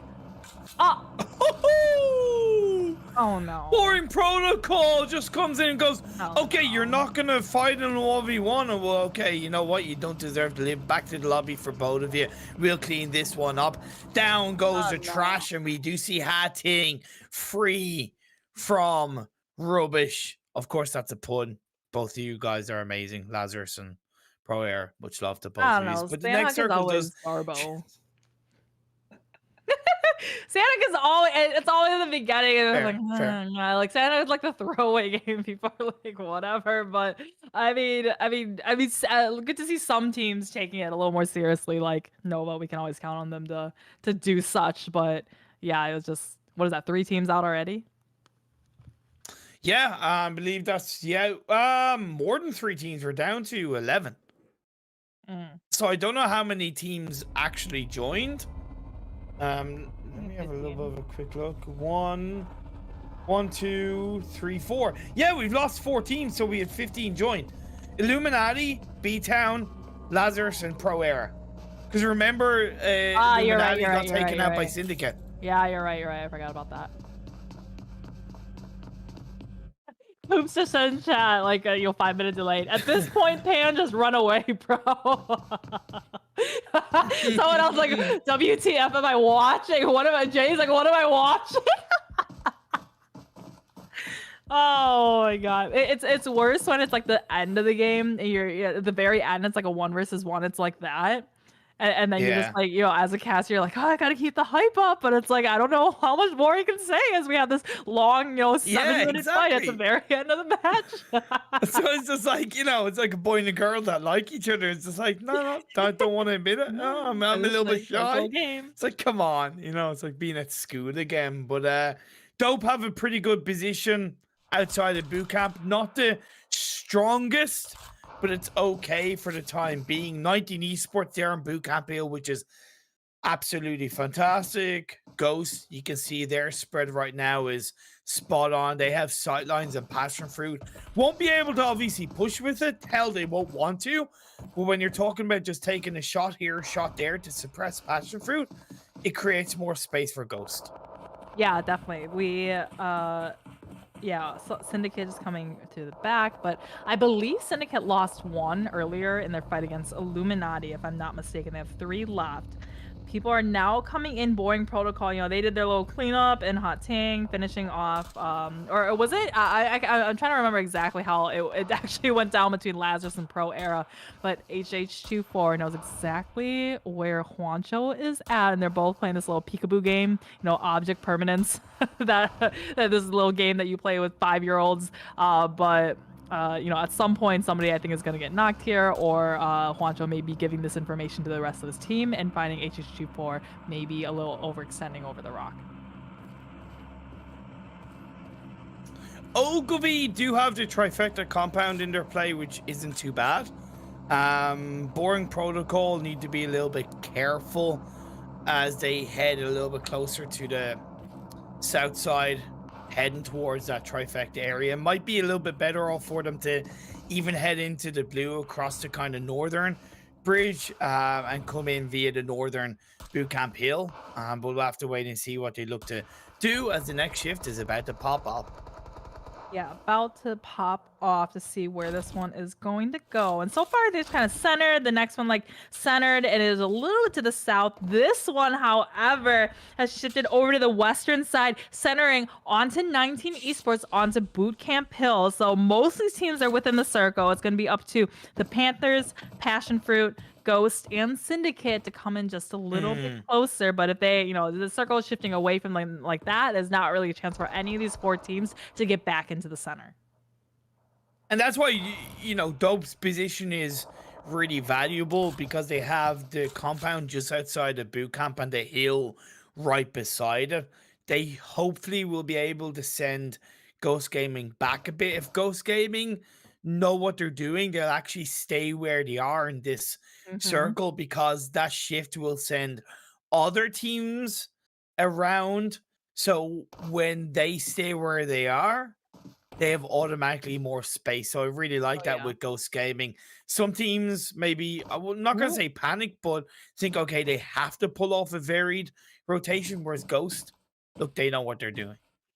Very surprisingly, Nova Esports just lost a member. That's very different from like the first game you saw and the second that they oh my god, like there are multiple players getting knocked the Panthers onto Nova Esports. So Nova Esports are kind of our like front runner. We always see them, I kind of praise them on being able to keep all their players alive and be able to hold it as all four into the end. But now the Panthers have just kind of reaped the kills here. They're just shooting at the cars and not allowing them to use it as Nova Esports Leica. only down to 2. So how are they gonna get any sort of major points in this match anymore? Now they're just going to kind of turn it into a little bit of a waiting game, stay a bit passive, peek and Yeah. shoot when you can, but you definitely don't want to get knocked, especially because they are in separate buildings. But I like that, I really like that proactivity from the Panthers sweeping Oh yeah. in, creating a beautiful spread on that hill above Nova for the time being. They'll have to be careful. Mizexis are behind them. And one thing about Sandhawk is you are nearly always better off. These, when it comes to phase 3, phase 4 onwards, prioritizing covering what's behind you before really looking at who's ahead. Yeah, I think we've seen a lot of teams where they are so focused on this one team fight that Sandhawk gets small. And there's foliage Yeah, everywhere. We've seen so many third parties happen in Sandhawk where you're so focused on the team in front of you, and exactly. then all of a sudden, oh, I got headshot in the back. What happened? And there's a whole nother team about to roll up on you because you didn't pay attention, you didn't hold them, you didn't look in that certain direction. So Sandhawk is just you have to be even more so aware than in Miramar and Erangel. Passion fruit wrapped around, see, like I kind of predicted, which is why Ghost Gaming stay where they are. They're on the warehouses of boot camp, which isn't bad, but I like to see one send it to the coastal line area to try and get some early information just as we come into the next phase. 19E still on boot camp hill. Where's the next circle going to go? It centers up pretty damn nicely on top of 19E. Yeah, the circle right on the 19 esports once again. So I mean, 19 esports. This is how they won the first match today, Erangel. I don't want to say like gifted the circle, but it did shift into their favor, right? And in Erangel, they just had it. They had the high upper ground. They were able to look at everyone else in the circle, and once True. again, just they went in boot camp. They came south over the hill, and now it's everyone else. And Syndicate just sending it right in front of them. Looks like Mizex is taken out by the likes of the Panthers, but that northeastern side, I would not want to be there. I mean, I would want to be Dope because you got a lot of teams that you're going to about to gatekeep and take out, but it's definitely going to be very hard for Ghost Gaming and Syndicate to try to get in any sort of way.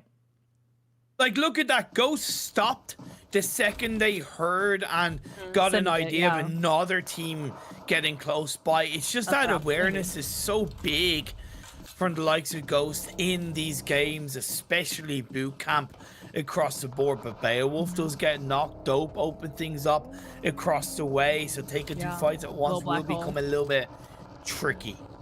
Yeah, what you call it, the little black hole, the kind of swamp area to the east of boot camp. Now it's gonna be, it looks like the Panthers starting what they had started, stopping what they started. Continuing what they started. Continuing what they started. That's the phrase. English, Monica. Okay, so anyway, the Panthers, they know it's Nova Esports. They know that's only 2-man strong. They've got Nova Esports actually running across the street to the other building that is actually within the circle. So the Panthers, I don't know, maybe they should have rotated into this building where Nova Esports is at, right? But it looks like the numbers are in their favor. All 4 of them now having all their sights onto Nova Esports. One goes down. Really good play. One left in the closet as they go for the flush, but Sheepfen does find him as both of them are shooting in, pushing in all together, and they finish out Nova Esports in 10th place. Yep. Bang on. Couldn't ask for better. Panthers, well done indeed. Blue Zone hits the ground. Ghost, their gate kept quite heavily. Beowulf is knocked. HH24 might be looking for the revive. Spec is further away, trying to control and hold down the members of Dope, but in come Passion Fruit a little bit towards the other side in boot camp. And Ghost not looking too good. Maybe they just hit too much of a brick wall that they couldn't climb over, but Syndicate onto Casper. Nice play by WAP.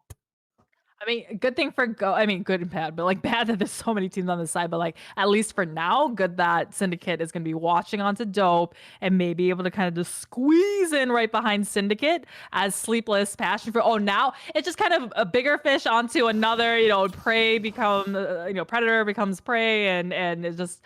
I mean, everyone on the eastern side and Passion Fruit from boot camp actually circle shifting down onto boot camp. So Passion Fruit is straight chilling right now. As they have all the time in the world to be waiting within the city, and as all the other teams are going to be picking each other apart on the outskirts. Yeah, it's what a huge shift into Passion Fruit.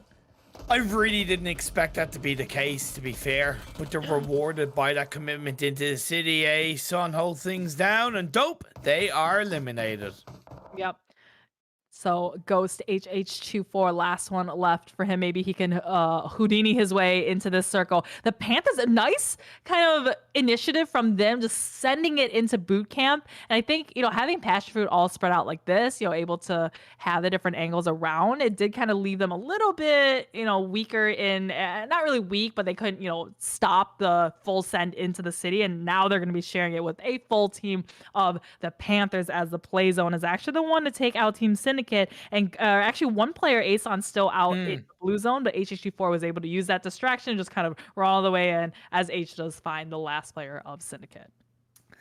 19E have a tough task ahead of themselves. However, Boring Protocol and Wall Street Bets could low-key take each other out. They're on kind of either side of the hill, and that's a little bit tougher to deal with. But Baba takes a bit of damage, has to prone back down. Kizix from Boring Protocol trying to heal inside the blue. Boring Protocol not looking good. Wall Street Bets in a bit more of an advantageous position to take this fight against the side of Boring Protocol. King A gets a heal off. Drago's knocked down, and oh my lord! Oh my lord! HH24! The backstab, the sneaky stake. The last player of Ghost creeping in like a ghost in the wielding of the night.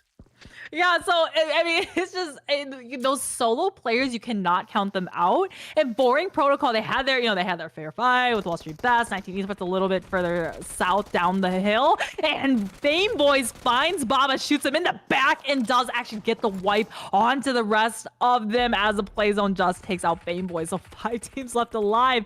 Passion Fruit, oh no, they had all 4. They had boot camp, and they just let the intruders, the Panthers, literally robbing them of the game and take, dwindling their numbers down to, I think, just 1 now.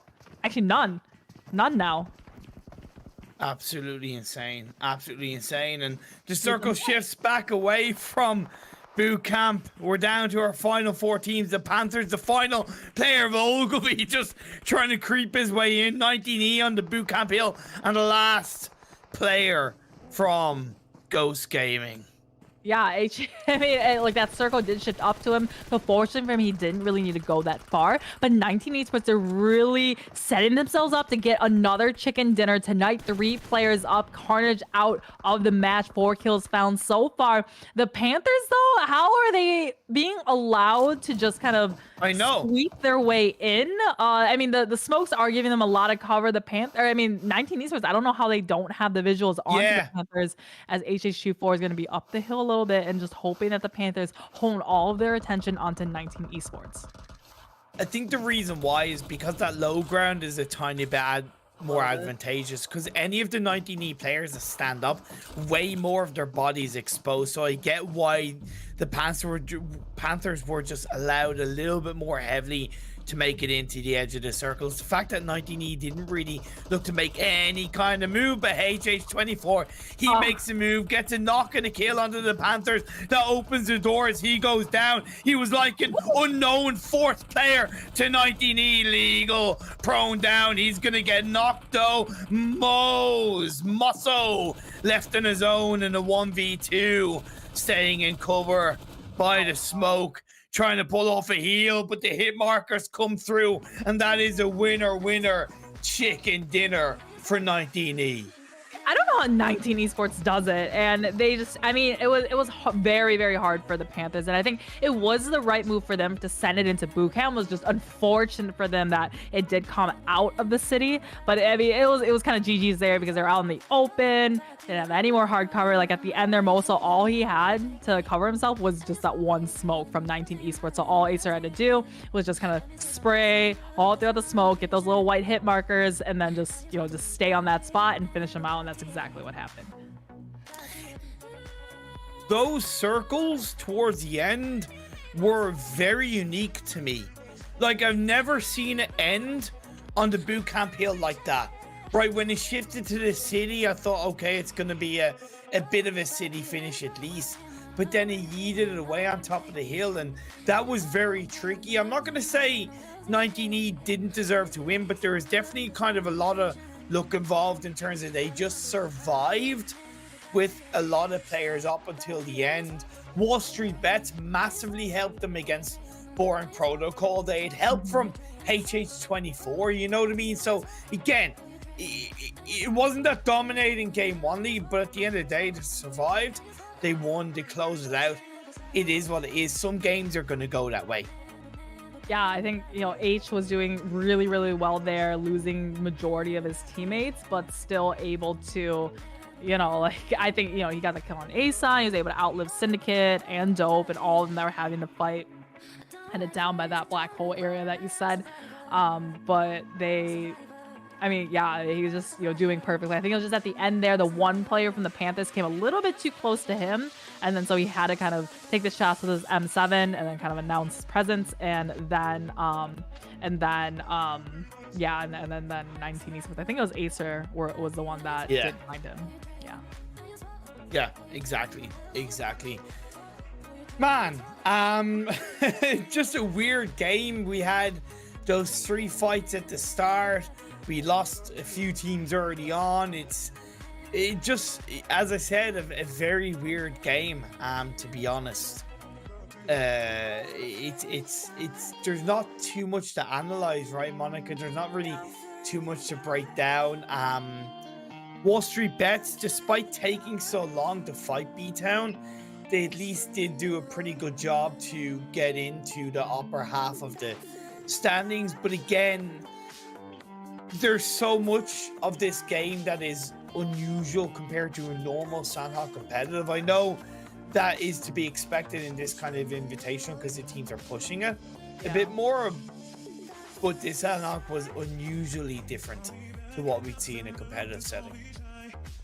I was looking at our chat for this, the players, and Slicky tagged Pan like, push him, and then Telly was like, Fierce did, and then Pan was like, no. Oh, Pan actually lost to Fierce, and he said he didn't have a vest, and then Polo was like, bro, what? He's 1 HP. It was just like, going back and forth. And Joey posts like excuses me. It's just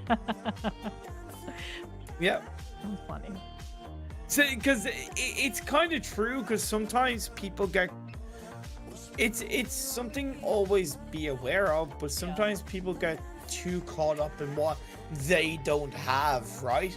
And it's like, well, if you have the confidence, that's just as strong as a level 2 vest. That's just as strong as a level 2 helmet when you think about it, right? Yeah, no, it's true. Like, because you can have the best gear in the world, you can have the best gun in the world, but if you don't have the confidence to use those the way they should be in the moment, it's kind of pointless. So that's why I say, yeah, there is something to be learned from that.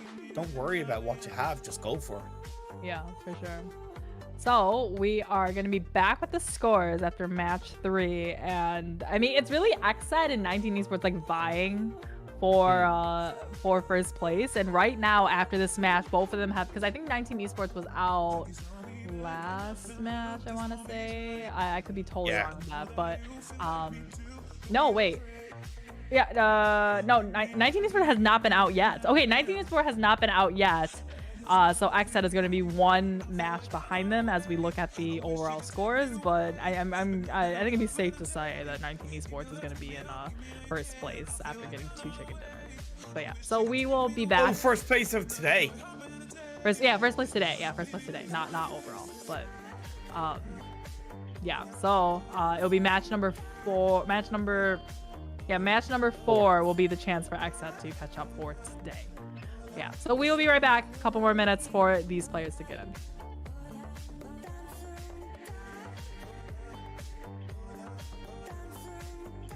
Okay.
Okay. You know my name.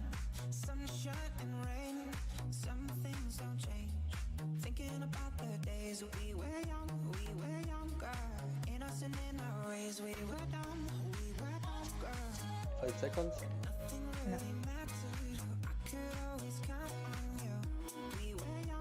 Okay, so we're back, and match number 4, Miramar, is about to start in a couple of minutes.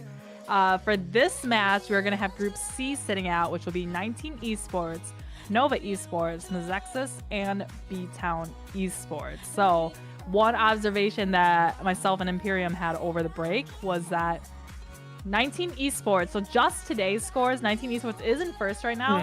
They played 3 matches and have 48 points. But then Xset is in second place. They've only played 2 because they were off in Sandhawk, and they have 40 points. So Xset, even though they're 1 entire game less, they're only 8 points behind. And this is going to be their chance because 19 Esports is going to be off this match. To at least kind of highlight the fact that 35 of those 40 points secured. Yeah. Sorry, 36 of those 40 points secured by one game. It is what it is, though. For Xset, but it's incredibly close in the overall standings. 19E jumping ahead of Xset in the overall standings as well, off the back of that second chicken dinner for today's games. Lazarus are still close by as well. They're 3 points behind Xset, Nova Esports. Like you said, it's extremely close in the middle of the pack from 3rd to 8th. Any of those teams can switch up. Hell, Ogilvy at the start of the day, I think, started 4th or 5th, if I'm not mistaken.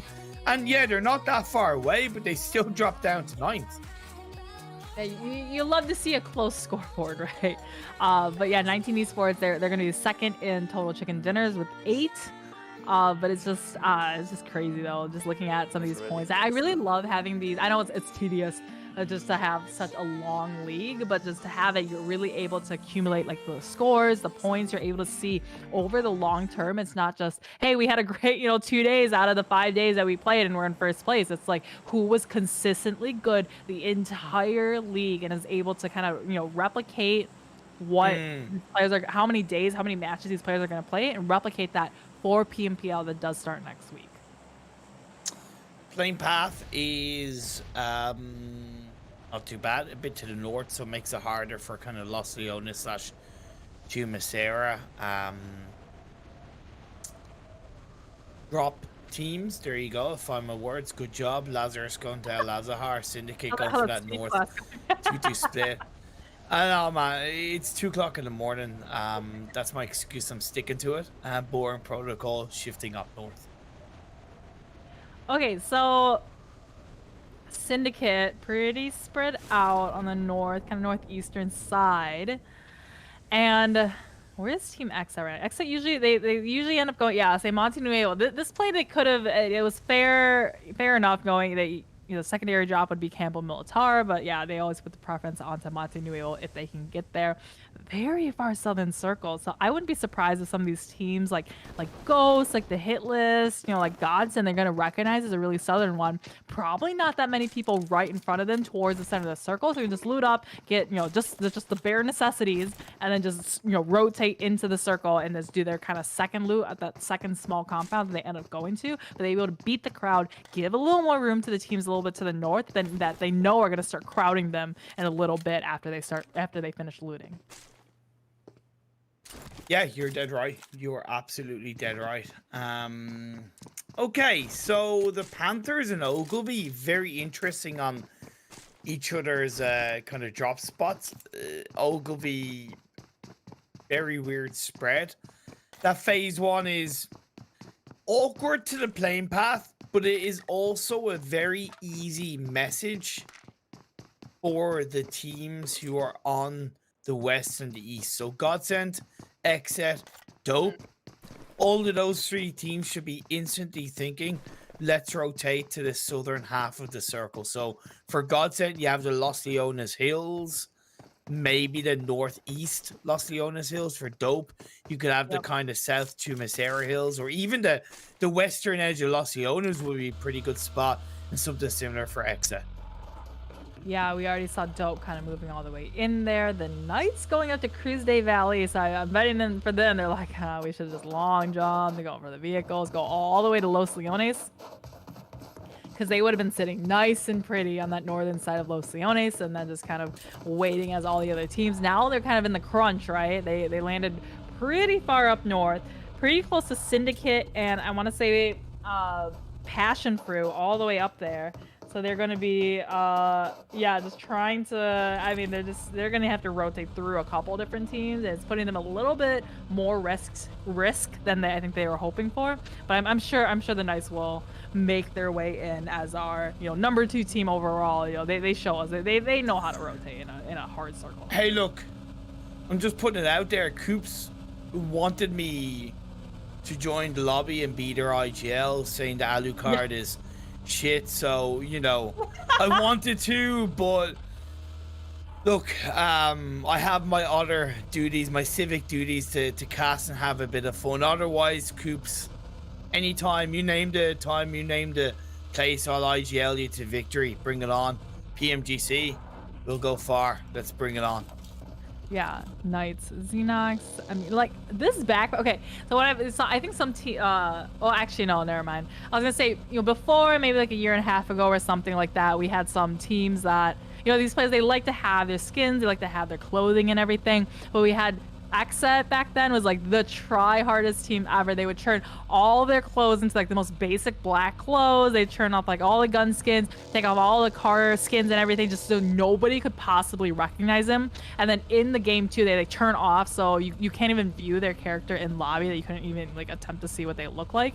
But in current more recent seasons, Tencent, they'll give the players like a choice of 3 outfits of like the ones that are in the shop, in the crates, to kind of promote that and try to get the stream, the viewers to like, hey, I love that outfit, my favorite player is playing it, I need to go get that outfit, and try to use that as a promotion. So maybe that's actually better. All the players basically all look the same. They just need to turn off their car skins and gun skins. It also, that's the thing, it also eliminates the possibility of, a big possibility of kind of knowing who a team is based on the skins that they're using. And we saw a little bit of a, so to speak, bug sometime in the past. I think it was the Spring Split PMPL EU, where car skin helped the player stay absolutely kind of unknown on top of the vehicle. So that's why they're bringing that into effect. So it's an ever-evolving scene, and you like to see the changes being made to make it overall a fairer competition for all of these teams in the professional tournaments. Knights rotating quite nicely. The La Bandita compound up above from it is pretty solid. You're able to get a lot of information for phase 1. It's a good starting point for them. Hey, the skin that the Teslas were, completely silent when you were driving, it wasn't a glitch, man. It was a feature of the Tesla, obviously. Turning PUBG Mobile into a pay-to-win game. Clearly intentional from Tencent's side. Yeah, of course. Definitely. But that was it. That was PUBG Mobile World Invitational. That's when it was around. So it was around like July was when that was a feature within the game. Oh man, so the hit list gonna have Illuminati close by to them. Illuminati lost their lives very early on in the last game of Sanhok, so they won't want to see that happen again. It's really important that Knights use this position to push teams back around them to create that spread based on where phase 2 might go. And you're seeing the hit list do something similar against Illuminati. Nice proactivity from the side of hit list. Yeah, Illuminati definitely, they were taken out a little bit too early by Syndicate yesterday. Last game, I think was it Camp Bravo? I think it was Camp Bravo, something like that. But so they're definitely looking to get a lot of points in this match to definitely make up for it. But they have this match and the last match that they're going to still be playing in. Pro Era also, we saw the little, funk of a 1v1 last game that both them and Lazarus are going to need some dire points going into the rest of today.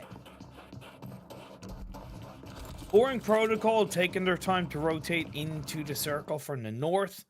That makes sense based on the phase 1 circle and how hard it was always going to be for them. Once again, they have to tread with caution to take their time and scout effectively coming into the end of phase 1/phase 2.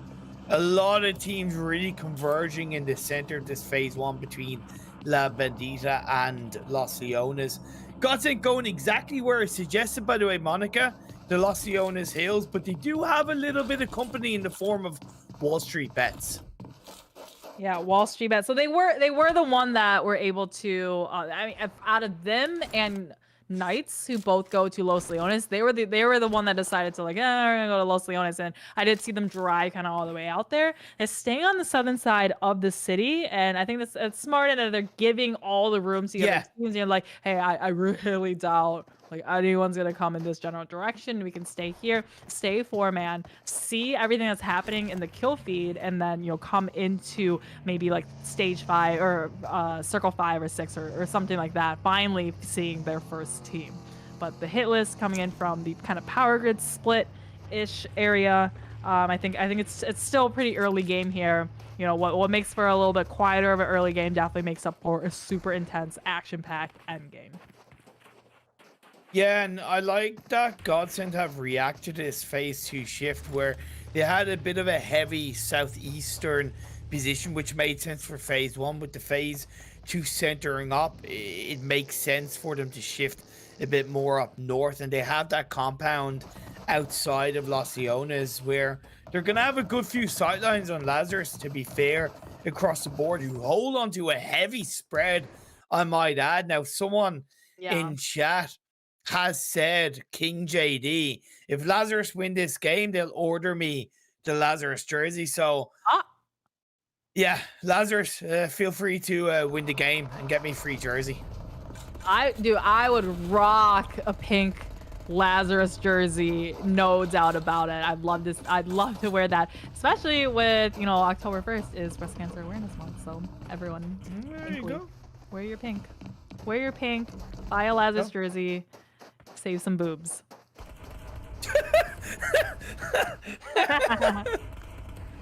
Who doesn't want to save some boobs? Oh my lord, I love it, Monica. Pro Era taking a couple of shots towards passion fruit. Good, very good from Pro Era. I've always found Pro Era being pretty solid and for the most part consistent on Miramar. Yeah, they can have a hiccup here or there, but coming into the PMPL, I don't know why. Maybe I'm wrong, but I'm expecting some really solid things from them in Miramar games at least. Yeah, I think Pro Era, some of these names like Siga, like Lucifer, now named Huge Ass, but both of them, they've been real just OG players, and you can't really say that about, I'd say, the majority of these players in this lobby, but some of these players that's been there since day number 1, been forever. Yeah, Lucy was in Lights Out roster back in, I think, 2018 in the Star Challenge, if I'm not mistaken.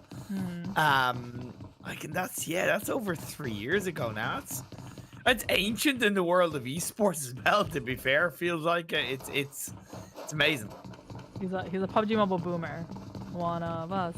But yeah, I totally forgot about that. But yeah, so some of these players have had years and years of experience, and then we have some players that they're brand new. Like some of these players that you don't really recognize, you don't really know their names. So it's cool to see that they can still play in the same lobby. Their skill is very similar, or maybe not similar at all. But this is that we're all in the same lobby, all playing in this one massive tournament starting next week. Ooh, phase 3 shift goes quite heavily on the southeast side of the map. Wall Street Bets opted to stay where they were in phase 2 comfortable, and they've been rewarded for that. Godset might be a little bit frustrated because they did shift up north. I don't, you know, I don't hate them for doing that. I complimented them for God's sake. So I do get their frustration if that's the case, but they're gonna have to deal with the likes of Lazarus Syndicate close on by upon their rotation, as a few teams are most likely going to send it into the city of Los Leones, because that is quite heavily inside this phase 3. Yeah, we have a Dope Yahir finding a knock onto the Knights. And I mean, I saw your fully kitted Fools M4 Dope. Saw that big money spender. But before we can get into that, it looks like Passion Fruit. Juancho, actually, so okay, so now they actually moved in the city. So Knights somehow able to still make it in the city. I did mention that they, were all the way up in Cruz Day Valley. They were gonna probably have a hard time making their way into the city, but looks like they were able to weave in and out of all the teams. AXA coming in from Monte Nuevo. So both of these teams really long journey, and I think that was what is that, actually we have multiple different teams kind of all sending it in the city, and we probably have, what is that, like 4 or 5 different teams as the circle shifted a little more to the southeastern side of Los Leones. Being straight up honest, Xset's position is frankly, to me, I don't say it in a bad way, because Knights are kind of the same, so are the Dope. Shit.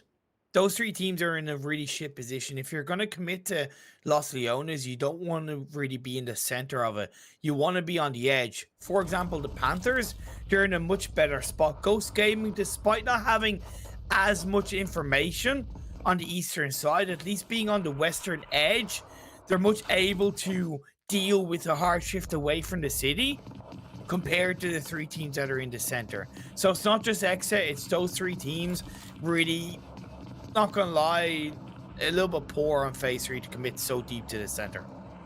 Did you grow up in the countryside, Imperium? Yes and no. Ireland, it is literally a countryside, to be fair. I was gonna say, because every time it's like, it's a fatal mistake going in the city, which I agree with you, but it's just like, I was like, maybe it's because Imperium grew up like Actually, I suppose when I go up to Dublin City, which has a population of about 1.1 million, which is nearly a quarter of the whole of Ireland's population, I'm like, there's too many people. There's too many people. So maybe that is part of it. Maybe I'm just like, no, cities. No, too many people in the city. It must be barren. Nobody must be there. Nobody. You would not enjoy. I live in the Dallas-Fort Worth area. I think it's like 8 million people in the kind of entire area. When I went to Sao Paulo in 2017, they have a population in the city of 15 million, and that was like mind blown just to see, like, just every street nearly crowded. It was pretty wild. Pretty wild indeed. What's even more wild is Dope Yahir on a roll. I keep seeing him in the kill feed with that. I think that's just that M4 skin. Is just, lighting up the kill feed. And I mean, now we got Illuminati versus Godson. So what we had, like I said, pretty like quiet, like first half of the game. Now it's reached the all of a sudden second half of the game, and it's just all these teams right on top of each other within the city, trying to find their way within the circle. As AZ from Illuminati, what just happened? Illuminati AZ. I thought he was coming in hot. He had the UMP. I had like all my confidence in him, and then he just lost his 1v1 against was it the hit list? Why are you even going for the 1v1 when you only have 2 players up? I get maybe trying to be a little bit aggressive and slow down the player from the hit list, but actually full on going for that 1v1 is just really silly. I am low-key being forced to eat my words because the phase 4 shift did go onto the east into the city, but I'm still going to stand by what I said, and that you are relying on this kind of big shift back into the city on the likes of phase 4. So it'll work out for the time being for the 3 teams deep in the center as Wall Street Bets kick things off against Syndicate, but they don't survive for too much longer. Syndicate still have 2 players up. I think the game heard you earlier in the break where you told me, like, I haven't eaten dinner yet. And they're like, okay, let's make him eat his words every single game so we can fill him up at 2 in the morning. Yeah. But yeah, in the Well same, said. you'll love to see these city games, right? I mean, it's just like I think Yeah, I it's do. super hectic, and it's really. I mean, you see every single one of these roads, the massive dividing line, because once you get into the really really end parts of the game, it's almost impossible to try to cross it. So you hope you picked a good building, and you hope the circle comes to you so that you don't have to go anywhere, and it's all the other teams like Godsend pushing up onto Xset in the previous Miramar game. And everyone else is just kind of free pickings in the open. Godsend have a great position on the northern side of the circle, so they have great variability on the phase 5 shift plus its high ground. Lazarus have been able to wrap around and even get a knock onto one of the Godsend players, which is great to see. They make it into the warehouse, surviving as a 3-person team, Fears, Telly, and Joey.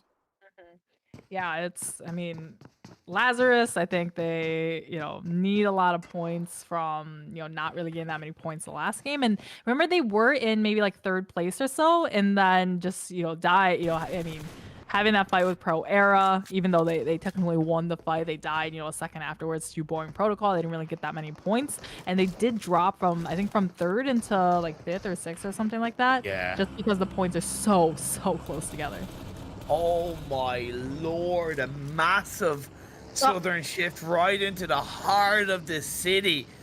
You know what, you're casting on your own because I can't deal with this. This is crazy. Like, who would have thought it? Who would have thought it? Yeah, and Pierre needs to go lie down on his new mattress from eating all his words this entire night. And he's getting a I cannot wait. the words. Yeah, and Pierre even got a new mattress, guys. I got a new mattress. Such is the boomer life.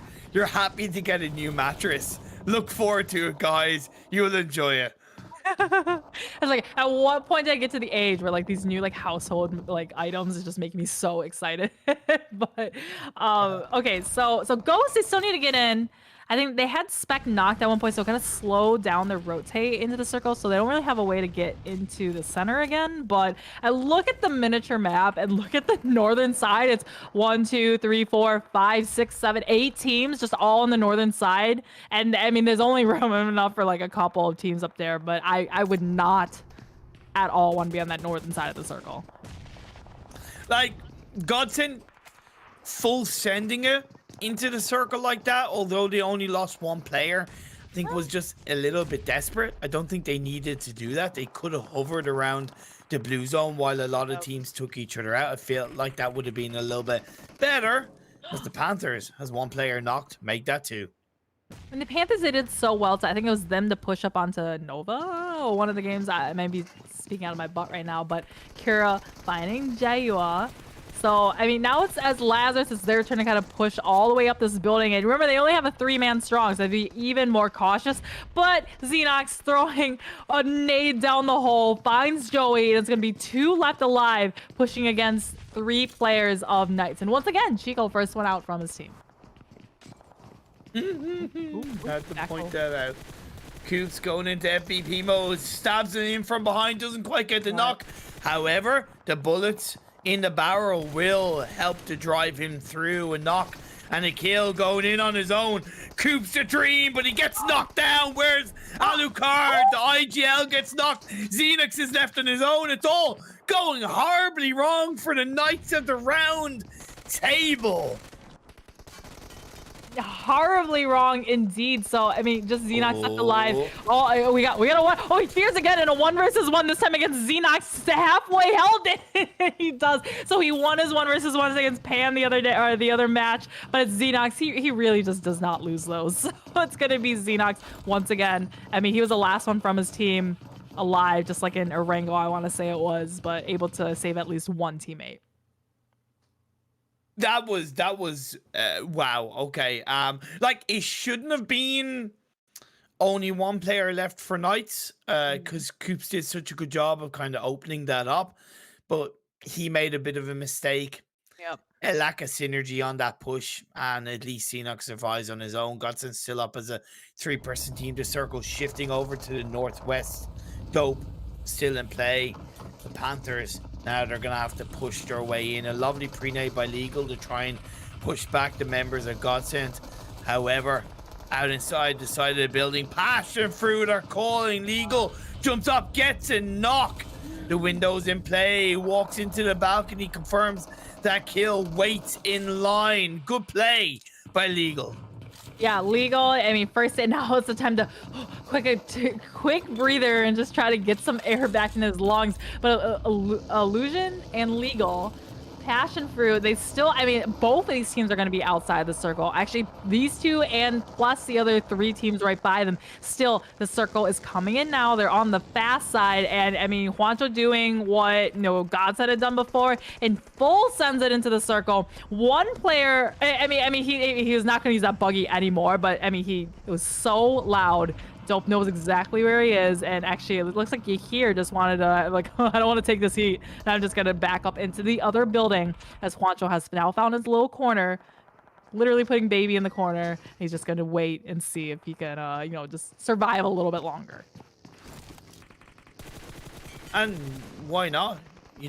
Survival of the fittest, still 12 teams left, however, only 27 players, so that might confuse a lot of teams. When they look at the player count that's left from their side. Nemesis goes down, X-Set whittling down the players from Godsend, just Soul left on his own. Nice molly by Killswitch, one followed by another. Salt back and moving away. He does connect and boom. Okay, he's able to pull Get him. Oh my lord! And he gets a kill on the last players of the Panthers. Kill switch, boom. There you go. He met his match, but he picked up a kill before he went down. That was like being in the right place at the right time. Like, he was just totally just like, I'm running away from kills, which it just so happened the last player of, was it the Panthers? Like, ran right in front. Yeah. It's just like, okay, I'll take that 1 kill plus 1 higher placement point or placement level. So, I mean, it was fortunate for him, but it was just, Killswitch was he was just being a bully. He was just throwing 1 Molotov and another, just giving him nowhere to hide, and then Polo to kind of finish the job. But the circle is going to be on the northern side now. So these kind of southern teams are going to be, it's going to be really, like I said, if the circle shifts away from you, look how much open room there is. It's going to be very hard to try to cross the road.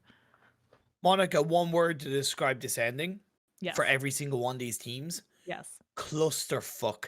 You cannot really move any more than an inch without in some way getting connected onto shots. You can do your best like Ghost Gaming pushing as a team for the most part, yet they still suffer a knock. It's so difficult. Born Protocol in a little bit of a similar situation to the right of them. Ogilvy staying a bit quiet. Dope have to push in on the west into the next building where the last player of Passion Fruit stands. Exit. How are they going to enter in? There's nothing but flat terrain in front of them. Valak pulls off an energy drink in amongst the smokes. They're waiting in. Graz gets knocked down. Spec finds it. I think this is the classic, like, overpopulation type of thing, and we need the purge to come out and just, no rules whatsoever. You can kill anybody for 24 hours. That's exactly what's happening here. Everyone, it's no man's land. All you have to do is try to survive until the very, very end. Ghost Gaming, they had Beowulf knocked, but they're able to get Beowulf back up on his feet. But again, they're sharing it. It's just like their neighbors, the loud neighbors next door. Like, oh, like, I wish nobody lived there. It's so loud. But there's literally no room within the city. Oh, no! And Oh! he almost got knocked by Vayne right there, but Beowulf. Oh my god! Why Beowulf? Why? No! Oh, I did say that it was a bit of a cluster, so hard. The molly gets thrown in. Spec is trying to survive. Beowulf is crawling into the room. This is absolutely madness. Valak knocks down his own teammate. That's how crazy this ending is. Still 10 teams left, 17 players, except pull in and knock from Pro Era. J-Way goes down to his knees. Spec doing what he can to hold on. Valak gets confirmed of another molly. Puts Spec down to half health, and this ending is so deep, so hard. Beowulf is confirmed up. Tense is still going strong. Dope on a level above, holding Ghost back. Oh my god, this is like school ending, a wrangle, just everyone is on a level on top of each other. Xenox, remember, last player left alive from his team, staying so quiet. He finds the perfect angle and finds Polo. But I mean, Xenox, I mean, he by himself, you cannot count him out because he can do heavy amounts of damage. But he's on the back of the blue zone. He's gonna be popping a nade, bouncing it off, maybe able to find onto Jay. Has yet another one, but it's gonna be a close one. Cookie it. He finds the perfect little limit. Oh, no way! That was so close. I think it was just on the other side of the stairs, maybe, but he's gonna try to find him. He does find just There you go. the 1 versus 2 juke around the wall, but how is Xenox gonna get out of this little hole? I don't think he can. Just another brick in the wall is Ghost Gaming. Look to take down Dope. One down, one to go in the upper stairwells of this building. Tensa helps to finish off Dope, and we have 5 teams left. Ghost striving in this game, only 2 kills, but it's enough. It's one and done. Dope go down, and we're left with 4 teams. Knight, Xenox, Ghost, Pro Era, and the last player from the hit list, Trickster, on the very, very top of that.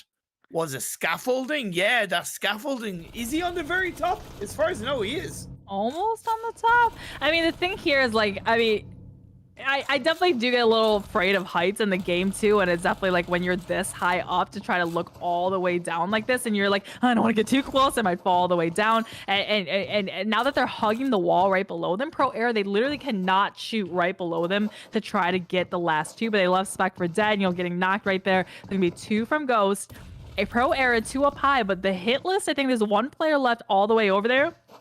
He's gonna have the circle. Like, it shifted a little bit over to the right side of the circle, and I don't know how Pro Era is gonna come all the way down, and we still have Xenox in the basement below them.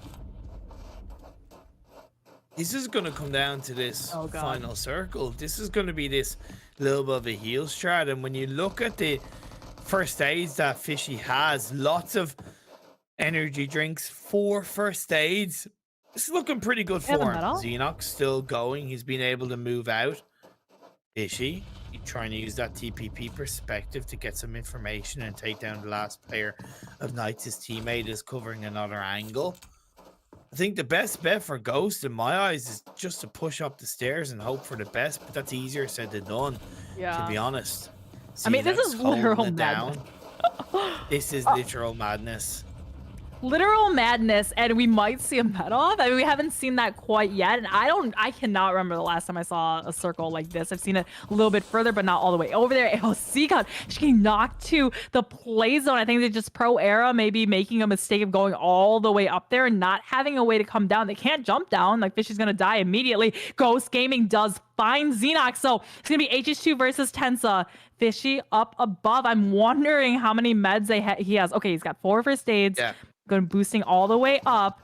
I mean, for him, it would be smart to just stay down there or stay up there and just try to out heal Tensa and HHG4. I'm sure Tensa and HHG4, Tensa's like, H, give me all your first aids. Like, I'm going to be the one doing the med off like this. And I mean, it's going to be down to who does it correctly. But I mean, we're not really going to see a fight, I think, anymore. Actually, Fishy, I mean, does he have a nade? Does he have a nade? Does he have a nade? Anyone have a nade? Oh! Nade's being thrown up, but he goes down. He couldn't get off. It was the play zone that took down the last player, Pro Era. The phase 9 was just too difficult to deal with. And that's Ghost Gaming picking up the win. It was a tiny bit anticlimactic, but amongst it all, the death, destruction, the smokes, the mollies, the burning to a crisp, Ghosts are able to survive and come out on top. Ghost, it's crazy. Yeah, it was definitely yeah, it was like the last, I want to say like 15 to 25 minutes. We're like, like it was crazy, but yeah, it was a pretty, I would say, kind of anticlimactic wedding. I was just at a wedding this past weekend. Anticlimactic ending, and Ghost with only 3 kills, but with the chicken dinner. But win has been found, and that is going to be it for match number 4 in Miramar. Yeah, like, because Viper posted in chat like, hi, you know, and you said about them committing to the city. It's like, I still stand by that because give or take, should low speak kind of try to play the odds, Yeah. and the odds of it ending in a city is generally speaking quite low, right? Especially in Miramar. But that shift and just that constant shift into the heart of the city was kind of magical on one hand as well. And I'm still gonna, like, to be fair, also point out the fact that Ghost had that western edge in kind of phase 3 / phase 4, so they did use that to grab a little bit more information and play that. In the end, it was that kind of clusterness of where you were very, very lucky. A few teams did make mistakes, such as Godsent. There was absolutely no need for them to full send it down the hill into the city without any real scouting. They lost one player off the back of that, and then they just stayed absolutely quiet compared to the likes of the Panthers and a couple of others. There was no proactivity from them, so they were always going to kind of hit that brick wall of other teams around them, despite Saul picking up a cheeky kill onto the last players of the Panthers. I don't know what happened to Wall Street Bets, because they did hold on to that kind of high ground outside Los Leones on the kind of southeast side, but then they kind of lost their lives. And yeah, I'm kind of curious as to what happened to them, but yeah, a wild game to say the least.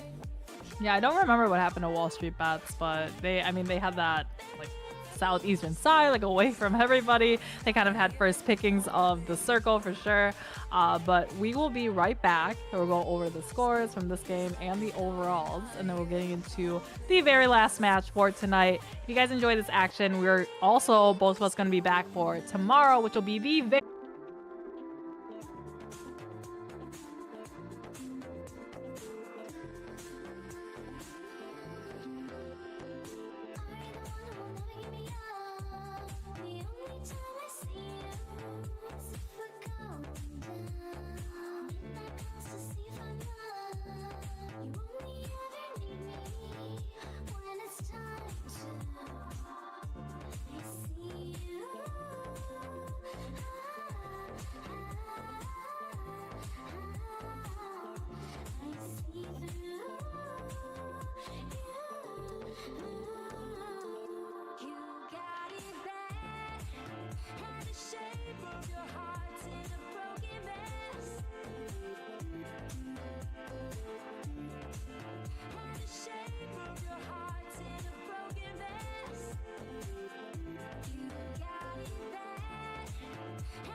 10 seconds.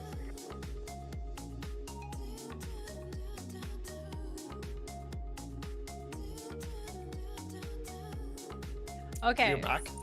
We are back. Backies. One more. One more, and then you can One sleep more? on your mattress.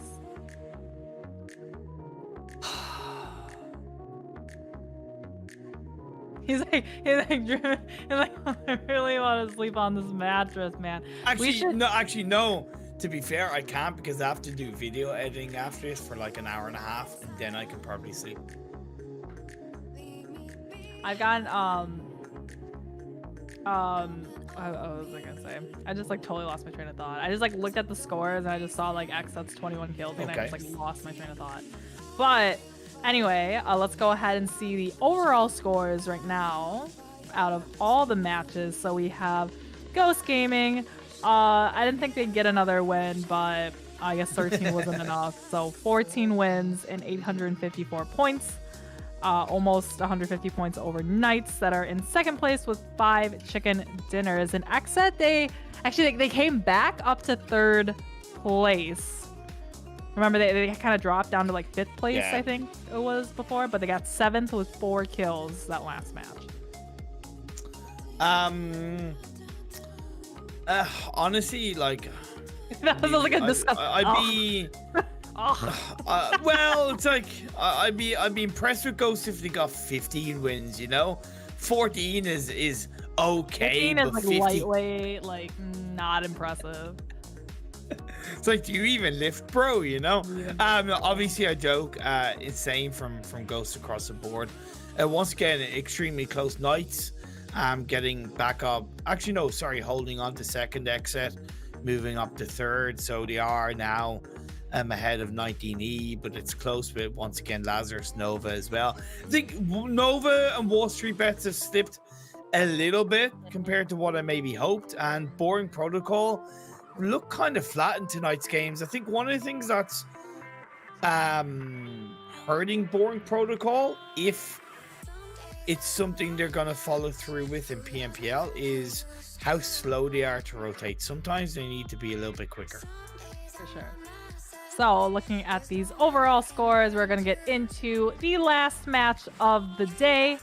We have, what was the first one was like north of Lukova down to Primorsk. Yeah, so this is almost the opposite. Now it's going to be right above Milta. So Xset very delighted with this. They're just, boom, we're down into the city and then all the way over the kind of Georgia Pole area. So the ones that are going to, I think, struggle a little bit are, like the hit list, like the Panthers that like to go down to the Ferry Pier area. So I'm interested to see where they will end up going. But Dope actually going into Milta Power. So they're going to be right next door neighbors to Xset. I don't think it's too bad for, like, heading towards the Ferry Pier area, because there tends to be a couple of vehicles on that road going through south of Pachinki kind of thing. As far as I know, this is the first time Roids is playing for Xset in tonight's games, if I'm not mistaken. I hope I'm not wrong with that. Phase 1, it's a little bit similar to what we saw in the first Erangel game on the eastern side, but it is somewhat more complementary to the playing path. Yeah, and we have it again. We got a repeat. Oops. We got a repeat of the I just pulled my headphones out of my headphone jack. But we have a repeat. You okay there, Monica? You okay? Okay. Falling apart. Cool. Anyway, so repeat of the first game, Circle. And now we got Pro Era, 4-man strong. Looks like North Georgia Pole. And like, I said in the first game in Erangel, like, all these teams that go up to the Georgia Pole area, they're going to have a little bit of problems. But this one, it was right over Georgia Pole. So now you see how many of these teams did go in that area. And it's going to be, Boring Protocol, Pro Era, Syndicate, 19 Esports. We got our, Final Four all in the 4 different corners of Georgia Pole.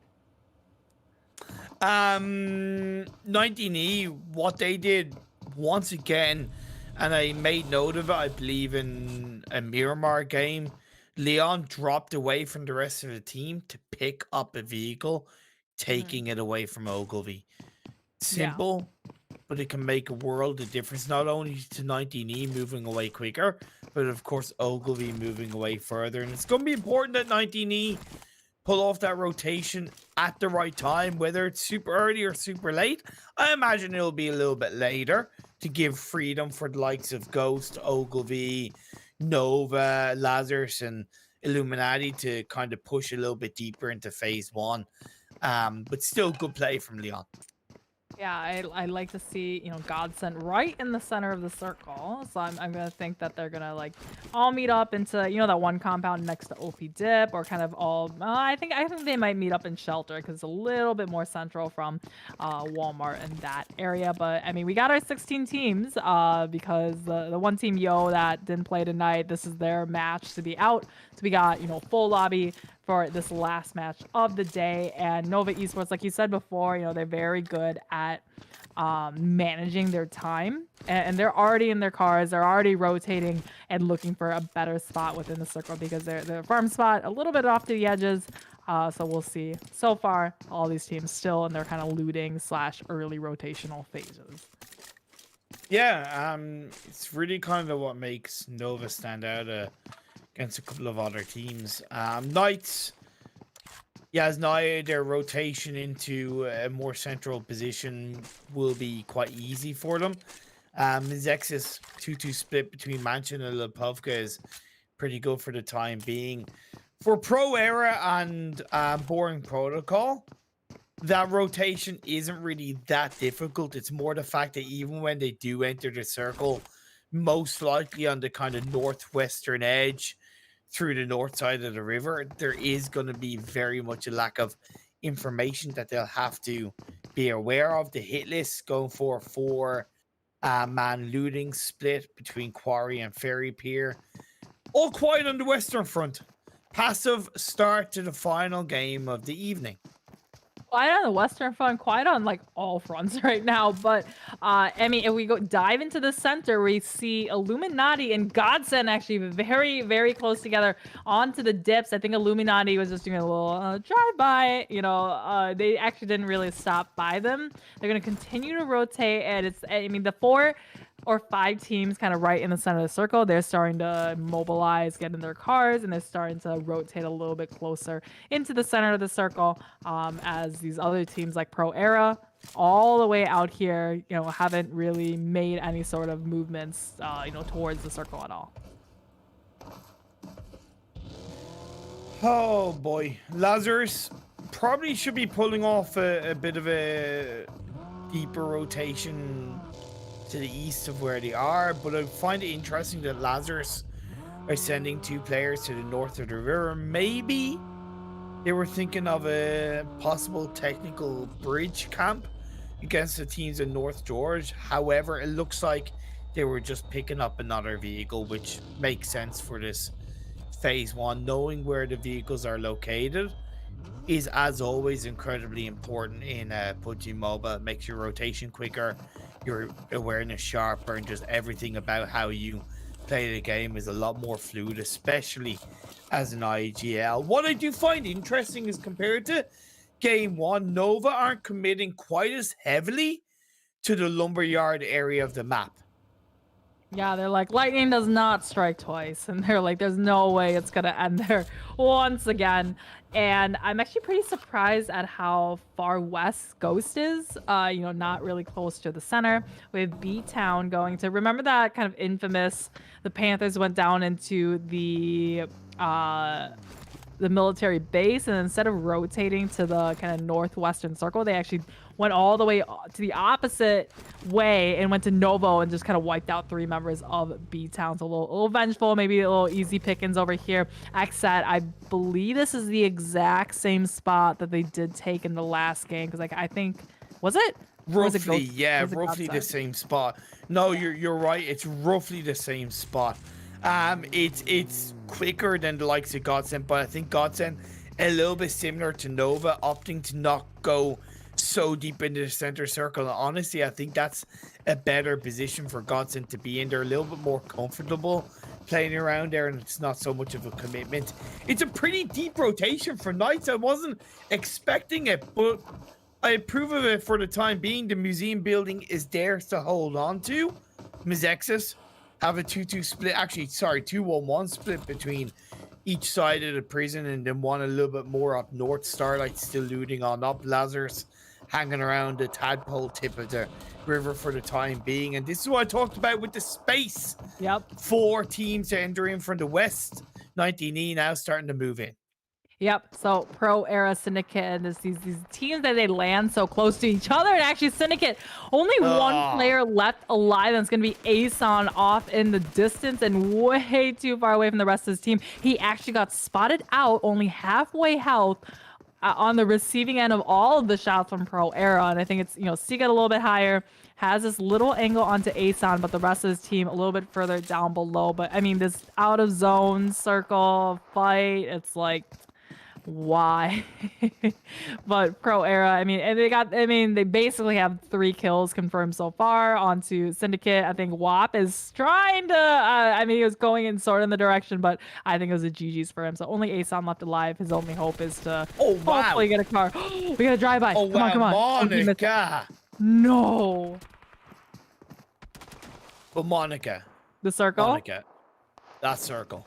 That's why, like, with all due respect, Aeson, you were gonna die anyway. I just didn't really care so much. However, I care about the circle. Please, can we show the circle shift on phase 2? Please, circle shift on phase 2. I know 19E Leon is taking a fight against Ghost, but again, circle, please. That phase 2 is pretty crazy. Yeah, and it's Ghost actually fighting 19 esports now as they catch them kind of rotating on the backside. But yeah, this is a pretty similar circle to last game, just a little bit further south. In B-Town, I mean, they're still on military base island, but I mean, anything could happen. Literally anything could happen where the circle might shit. And we might finally, I know, you remember we said, we're like, maybe an island circle? Maybe that'll happen this game. I know there's a sliver of chance, but stranger things have happened.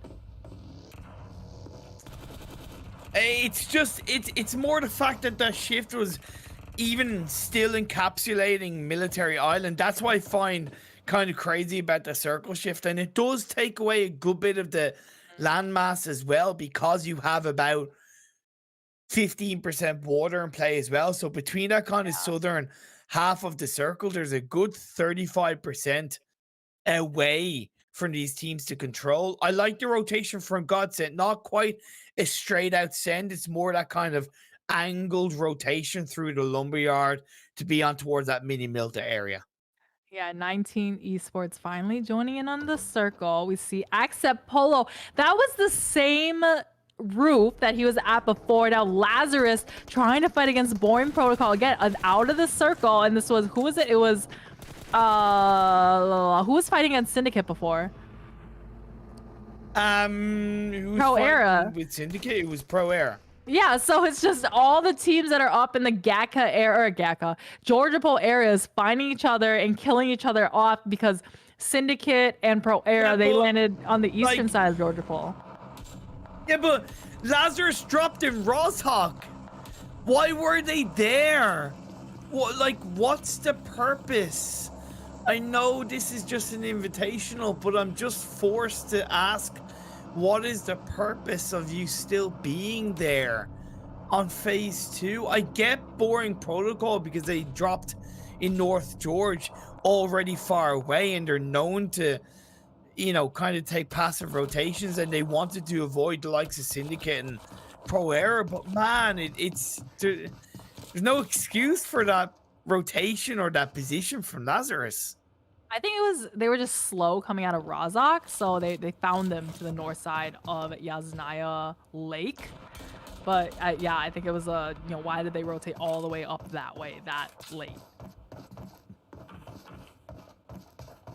Okay, so Ghost Gaming though find themselves. Oh, so B-Town finally, I think they're just like, yeah, it's about not gonna be here. You need to come over onto the main island, coming across the bridge, and we did see the circle shift now.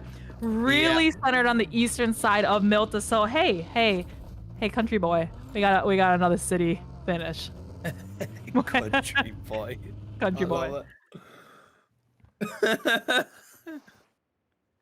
Yeah. Wait, actually, not quite. I just zoomed in. It is actually centered almost just a little bit south of exactly where the first game tonight ended. Yeah. So that's why I like with Godsend's shift in the previous circle. It just puts them in a better position. However, they have to do something with it. Let's see what they can do. Knights and Dope, they're taking their own fight. And Godsend looking to third party from a bit of a distance. And as far as I know, that is Knights taking out Dope. And we do see the fight between Ghost and the players from XZ on the push. Spec pushed on through. Polo is able to get a bit of a Marco Polo action on board, but HH24 able to save the day. And XZ put down to just one player, Roids, on his own. Oh no, Roids is team manager for them, and he just joined at the last second because they didn't have a full team. And all of a sudden, I was like, come on, guy, now you leave me by myself trying to survive for the rest of this match. Ghost Gaming, though, they've got Ogilvy right next to them, and the Hitless just a little bit to their southwest area. But yeah, Ghost Gaming down to only 3. The Hitless still 4-man strong, but not a kill found so far this match. Illuminati on the northwestern edge of the circle. Mizexis, that spread from Mizexis is really not valuable because you see the likes of Boring Protocol. There's no readiness to protect and defend that area on the northern edge. You see, Eka is driving up to join with his teammate. Starlight is driving down.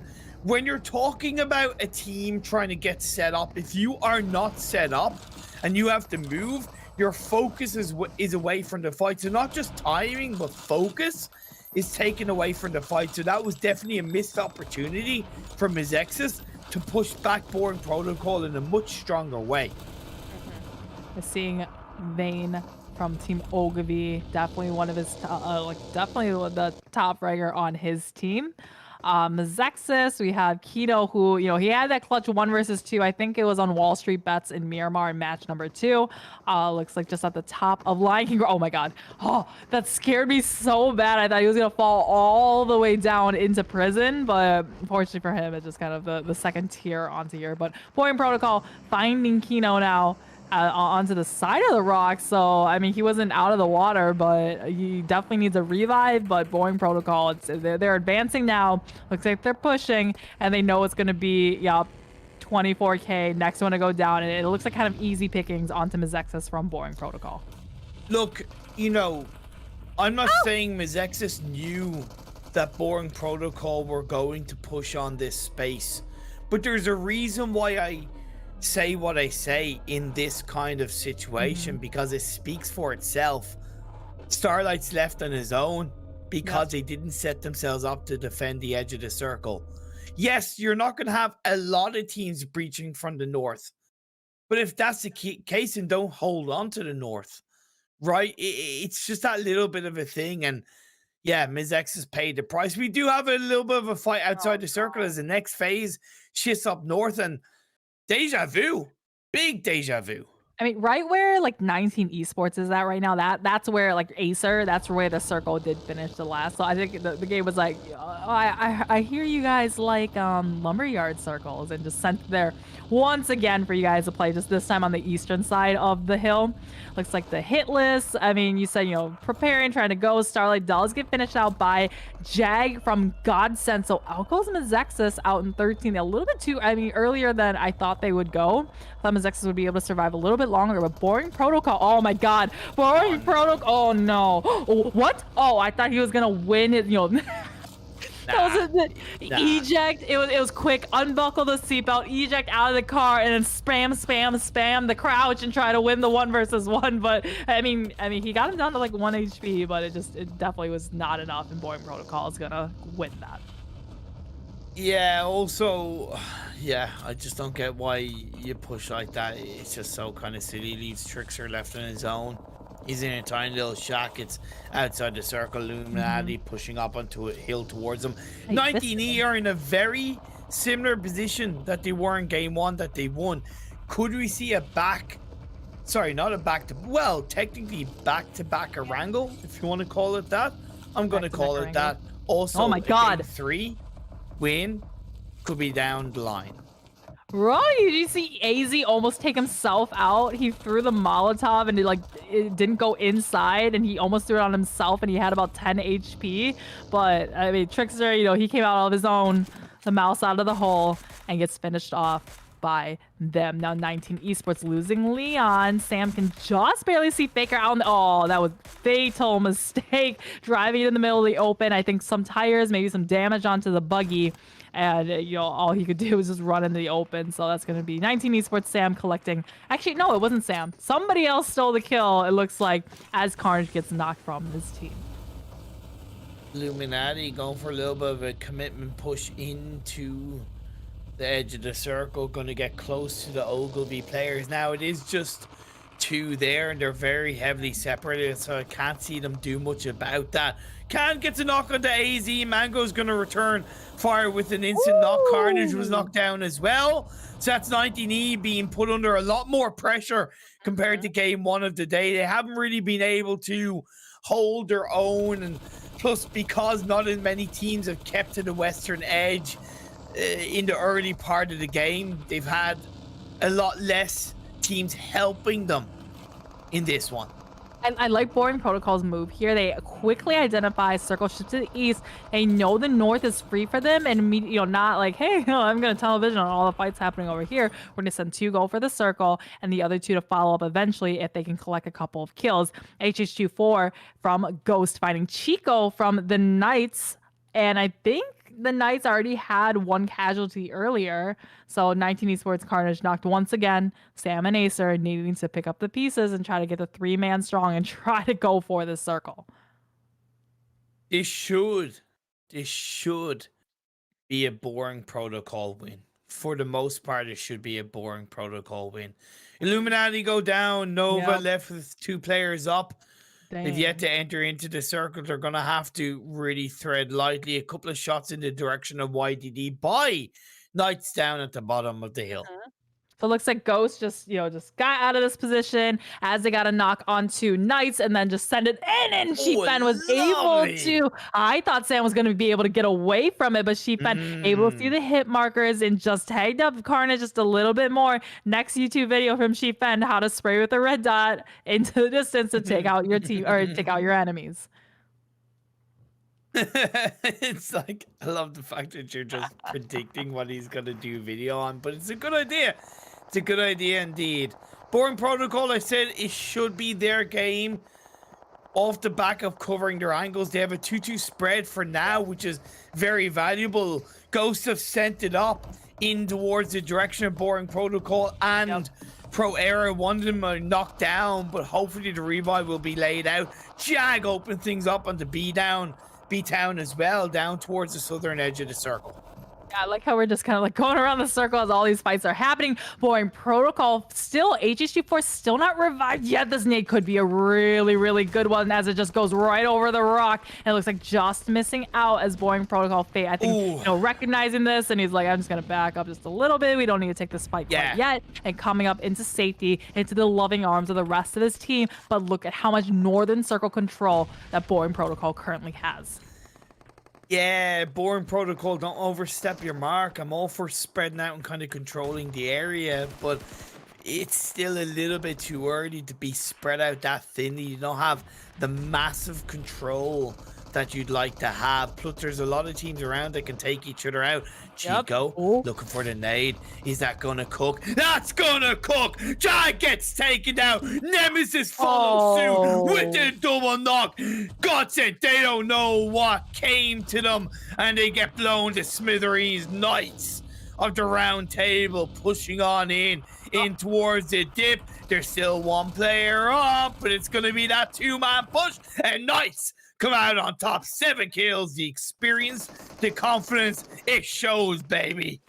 You see yeah, like you said, confidence, just sending it into the little dip where Godson was at. Spec looks like focused a little bit too much on one of the teammates of Pro Era down the hill as Flash using the smokes to his advantage. Fishy finishing off Spec. Now only HH24 and Tensa left with this little rock outcropping to give him a little bit of a wall between them and Pro Era. But Pro Era, they're on the advance. They know it's only a couple of players left alive, and they know they have them, really bloodied down as they popped a ton of shots in their direction. Seagut, he could have gotten the knock onto Xenox. Is he unaware of this angle? But Knights too, they're they have no time whatsoever. Pro Era, Ghost, all of them still need to get in. Honestly, that's like surviving with one is the best that Knights could have expected. Now, if they continue to make it into circle, that's going to be another thing. Into the center, Born Protocol will be fully aware that the shots are being played out. Tensa with the Vector in his hands, put down to about 3/4 health, backing into the blue zone. That's going to be Pro Era cleaning them up across the board. Nice play. Very ballsy play, running out into the blue zone to take the shots onto Tensa from the back, because you wouldn't really expect somebody to do that. But Boring Protocol, now they left Kaisk on this one side to watch all this carnage and just come out on this side and try to pick off a couple of kills. And now he's able to identify, hey, we have this one team here and they're really, really weak. 9 kills so far for Boring Protocol. Probably their best game so far tonight, and throwing the nades in the direction of Pro Era. But look, once again, in the mini map, you can see Pro Era just slowly squishing down, leaving all of the teams with absolutely no room whatsoever to breathe at all. And all they can do is just fight against each other, as Boring Protocol has all the control in this entire circle. They have all of the control, but I feel like they're biting off more than they can chew. Just a little bit too much. Like, look at the position of their players. Yes, they have a bit of a 2-2 split, but they're so deep on the southern edge that they can get third party that's nearly out of their control. Luckily, they deal with Flash. Children of the universe, as Pan is left in his own Boring Protocol. See, Fameboys gets knocked, and that's a product of them just going a little bit too deep as the circle shifts away. You still have Nova have one player up, Ogilvy with one, and 19 East still in the game. Yeah, Boring Protocol, like you said, maybe fighting a little bit more than they can chew. Fameboys has been lost. They still have 3-man strong, have one player with the circle. They can kind of regroup up to the northern side because they have 3 teams left. A solo, and 3 players of Boring Protocol. So if they're able to come in, just kind of identify the solos, they might be able to. I mean, this is kind of in the bag for Boring Protocol, right? It's really just, if I were one of the solos, I'd really try to kind of focus on each other, try to take one out and maybe secure that second place, because that's going to be, what is that? 2 additional points in placement that you can get from third into second. But Chief Ben about to get burned in the butt with the blue zone, and I mean, wearing the flashiest outfit in the entire game, and he hopefully doesn't get run over, but Valak does find him as he pops out of the grass. So Chiefan Nova out in second, as Natsuo from Ogilvy last one up, and Boring Protocol just didn't let that one slip, and they want to get the last kill, and that's going to be Boring Protocol. I think they played so confidently and so aggressively the last 10 minutes of it. It was really able to push everyone basically out of the circle. Yeah, there was moments of uncertainty from my side at least. However, that was just kind of me looking at it from this overarching perspective. Clearly, they were very confident and comfortable with how they were playing the game on the split, and that deserves that level of respect, and it deserves me to kind of say, hey, kind of sorry guys for doubting you in that moment.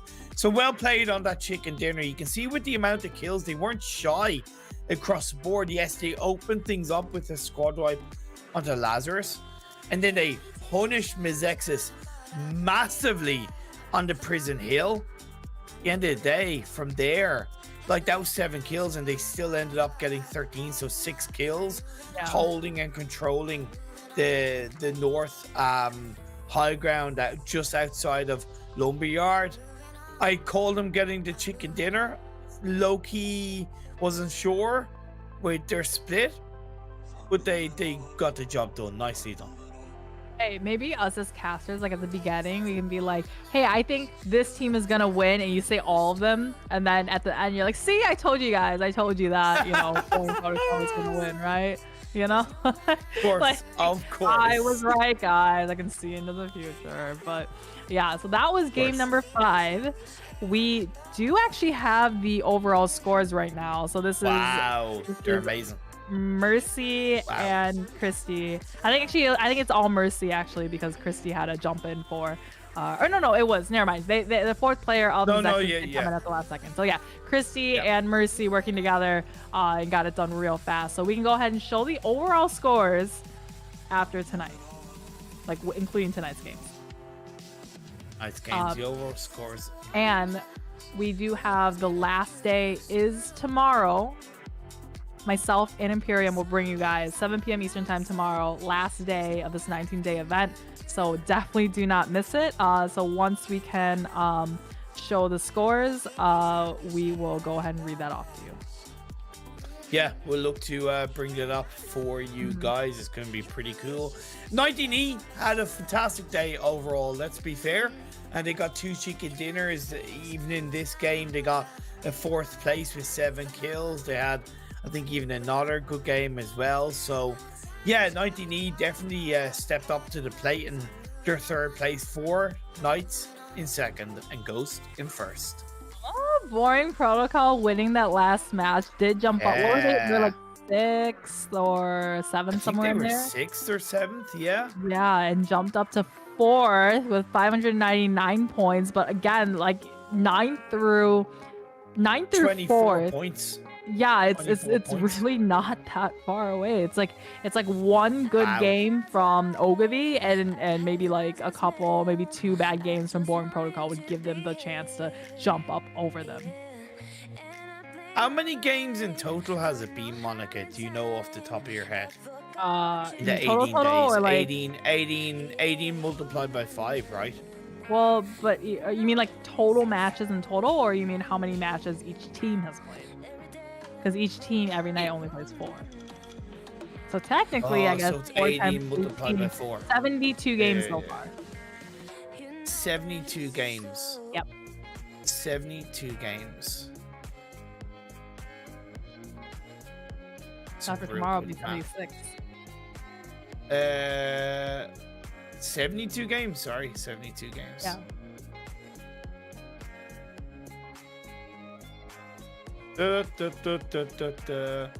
Like Ghost's average points per game after 72 games is still 11.97.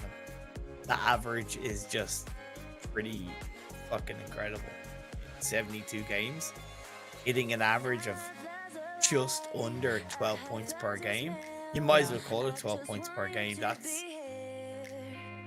insane. That's insane. Yeah. What I did last time was I also calculated out for the teams to see the like average points, average kills, average placements per map for the teams, just so they can see like, hey, on Sandhawk, our average points is like 2, and our average on Miramar I've done that like for 11, PMPL like and that. stuff. Yeah. So yeah, I'm excited to do all the stats and everything later. But again, thank you guys so much for watching. I will be making today's scores, so suspense who actually won. But I'll be making that. I'll be posting it on my Twitter and my Instagram shortly. So my tag is not this one, but that one over Imperium's head that you guys can check out.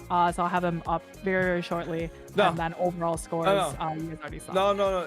Follow Monica on @EVT_Imperium. It's right above her head. Yeah, definitely follow Monica at @EVT_Imperium, and you can follow me at MonicaXGG. Go for it. There you go. Have to get that quick plug in. Throw it. Okay, well, thank you guys again so much. We will see you tomorrow for the very, very last day of this invitational. Catch you guys later.